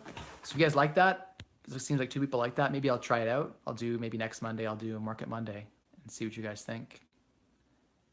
Maybe I'll do it live. Maybe I'll record it. I haven't decided yet. What do you think about wholesaling real estate in Toronto? And how do you find motivated sellers? You can wholesale in Toronto. I know people who do it. It is possible to find motivated sellers. You can do the We Buy Houses thing. That works pretty well. You can do ads on Kijiji and things like that. That work really well too. Door knocking is good. You pay someone $1,000 to give you a referral. Say, hey, do you know any neighbors who might be willing to sell? Might be in a position who are interested. I'll give you $1,000. I'm not big on buying real estate in Toronto right now. The numbers just don't work for cash flow. You can go earlier in the stream and I talk a little bit about that. Majority of equities are in American companies. Yes. What podcast do you listen to? Do you even watch YouTube? For a long time, I didn't watch YouTube. I just didn't have time. I was grinding in the trenches. But I do watch YouTube. I do watch some really good channels. You guys can check out who I'm subscribed to. You can see. I also watch some other videos too. And at my point in the game, I can always learn more. There's always more to learn. But I'm at a stage where I don't really need to do a whole lot of studying about real estate because my system kind of works pretty well. It's more just about perfecting it. And there's not a lot of people talking about my strategy online. So podcasts, the Bigger Pockets podcast is fantastic. There are a couple other ones that are decent to check out as well. Do you watch Shark Tank at all? Yeah, Shark Tank's pretty good. I enjoy it. Same with Dragon's Den. Again, fantastic show. I would love to, at the university here, they have like a Dragon's Den, Shark Tank type thing. I'd love to become a judge on the annual competition. There's 3,000 students here at Western University that do business pitches on ideas they have. I would love to go there, be a judge, and then poach some of the ideas. So stay tuned when I do that because I'm going to invest in some different businesses and diversify, right? Real estate's fantastic, but multiple businesses, multiple streams of income. Hey, Mike, do you think it's a good idea to pursue my aspirations in data science and then just invest in real estate from there? Yeah, I think do what you love. If you enjoy data science, study that, and then work in that field if you enjoy that, and then work your way up to a real estate portfolio. Is there anyone you recommend for coaching wholesale real estate in Ontario? Yes. I know someone who would, Alan Lawrence. I know someone who would coach you in London, Ontario on wholesaling. Direct message me. I could also give you some tips and ideas. I have 2 really good friends here in London who are working on a course right now, how to wholesale, and they have wholesaling businesses. So yeah, I can put you in contact with them. How do you recommend starting in real estate with small capital? Yeah, so joint venture partnering, wholesaling, those are the two best ways to get started investing in real estate. You can also just invest in a REIT. That's one too that's kind of key. Um, we're coming up right now on like 200 minutes live, and we still have 12 people on. I cannot believe you guys. You're awesome. Let's say you're a bird dog or a wholesaler, not sure if they're the same. You sign a contract with someone to buy their property. You look for investors so you can collect their finder's fee, but you can't find anyone to buy. Yeah, this is the biggest risk with wholesaling. Um, yeah, then you end up pulling the bag.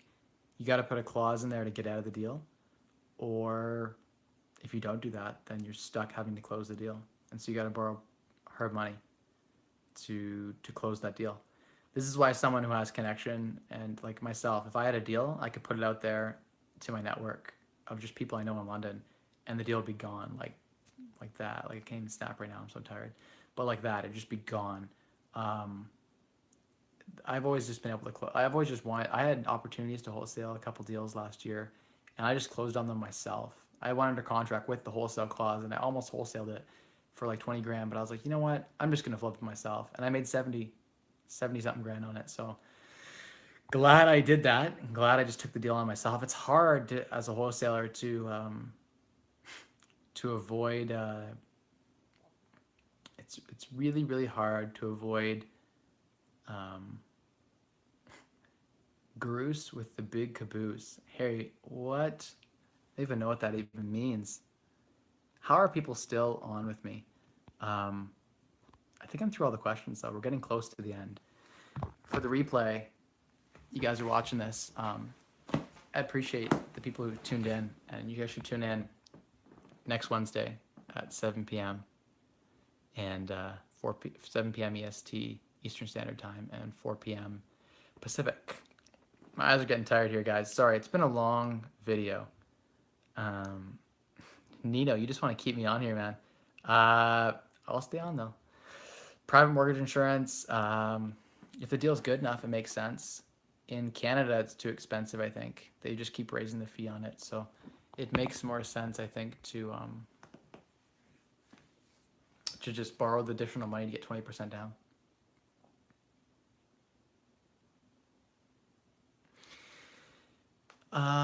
Ruan or Rafa, I know you're in Canada. What do you think of the real estate market here in the U.S.? Do you believe in the 7-year cycle or the 18-year cycle?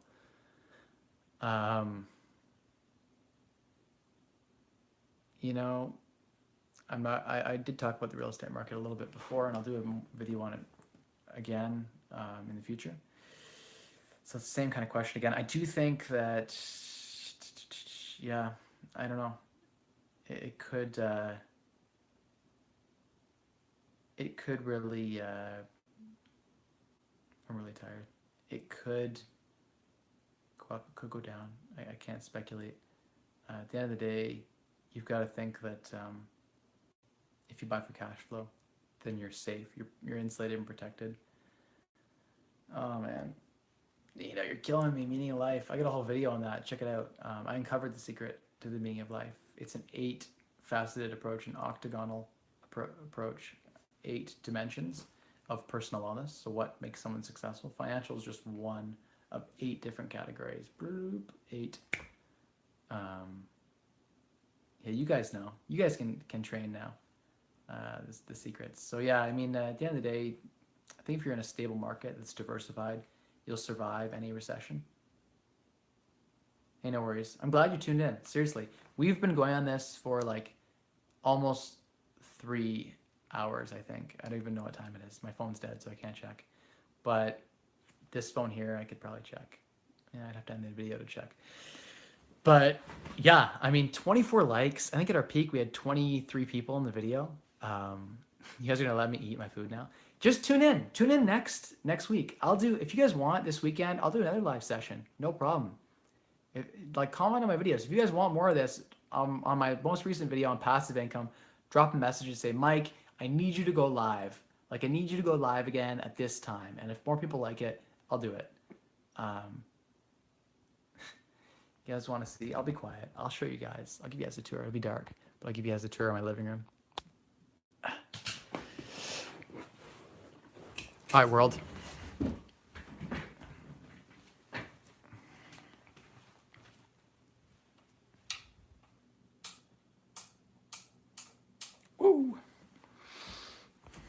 You're getting the real life experience here, guys. You ready? My daughter's asleep. Shh. We're going in the hallway past 2 bedrooms.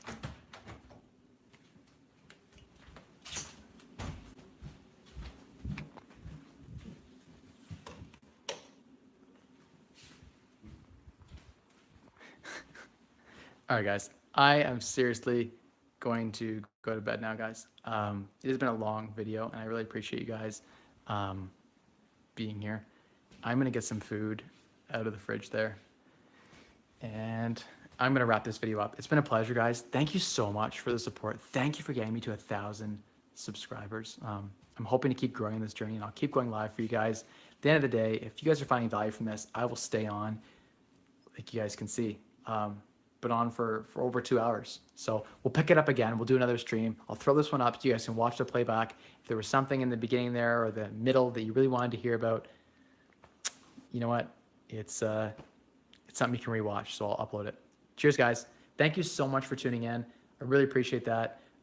We've been keeping over 10, like double digits this entire stream, which is freaking fantastic. I would love to have a stream, if we could plan it on like a Wise Wealth Wednesday for... to have 100 people live, that would be freaking amazing. That's like my goal right now. So when that happens, that'd be sweet. I think this live thing could be a really cool way to engage with the audience. And I think YouTube means more of the live. It's a really cool concept. I did on Facebook daily video journals for like 7 months. Every day I did a video journal, and it's public. You can see that stuff. Maybe I'll upload some of those as a compilation video. You can see the crap I was going through at properties. So anyway, I'm out of here, guys. It's been a slice. Spend less, earn more, and maximize your returns to unlock a wealthier you. No, yeah, let's eat together and watch an episode of Billions. Cheers.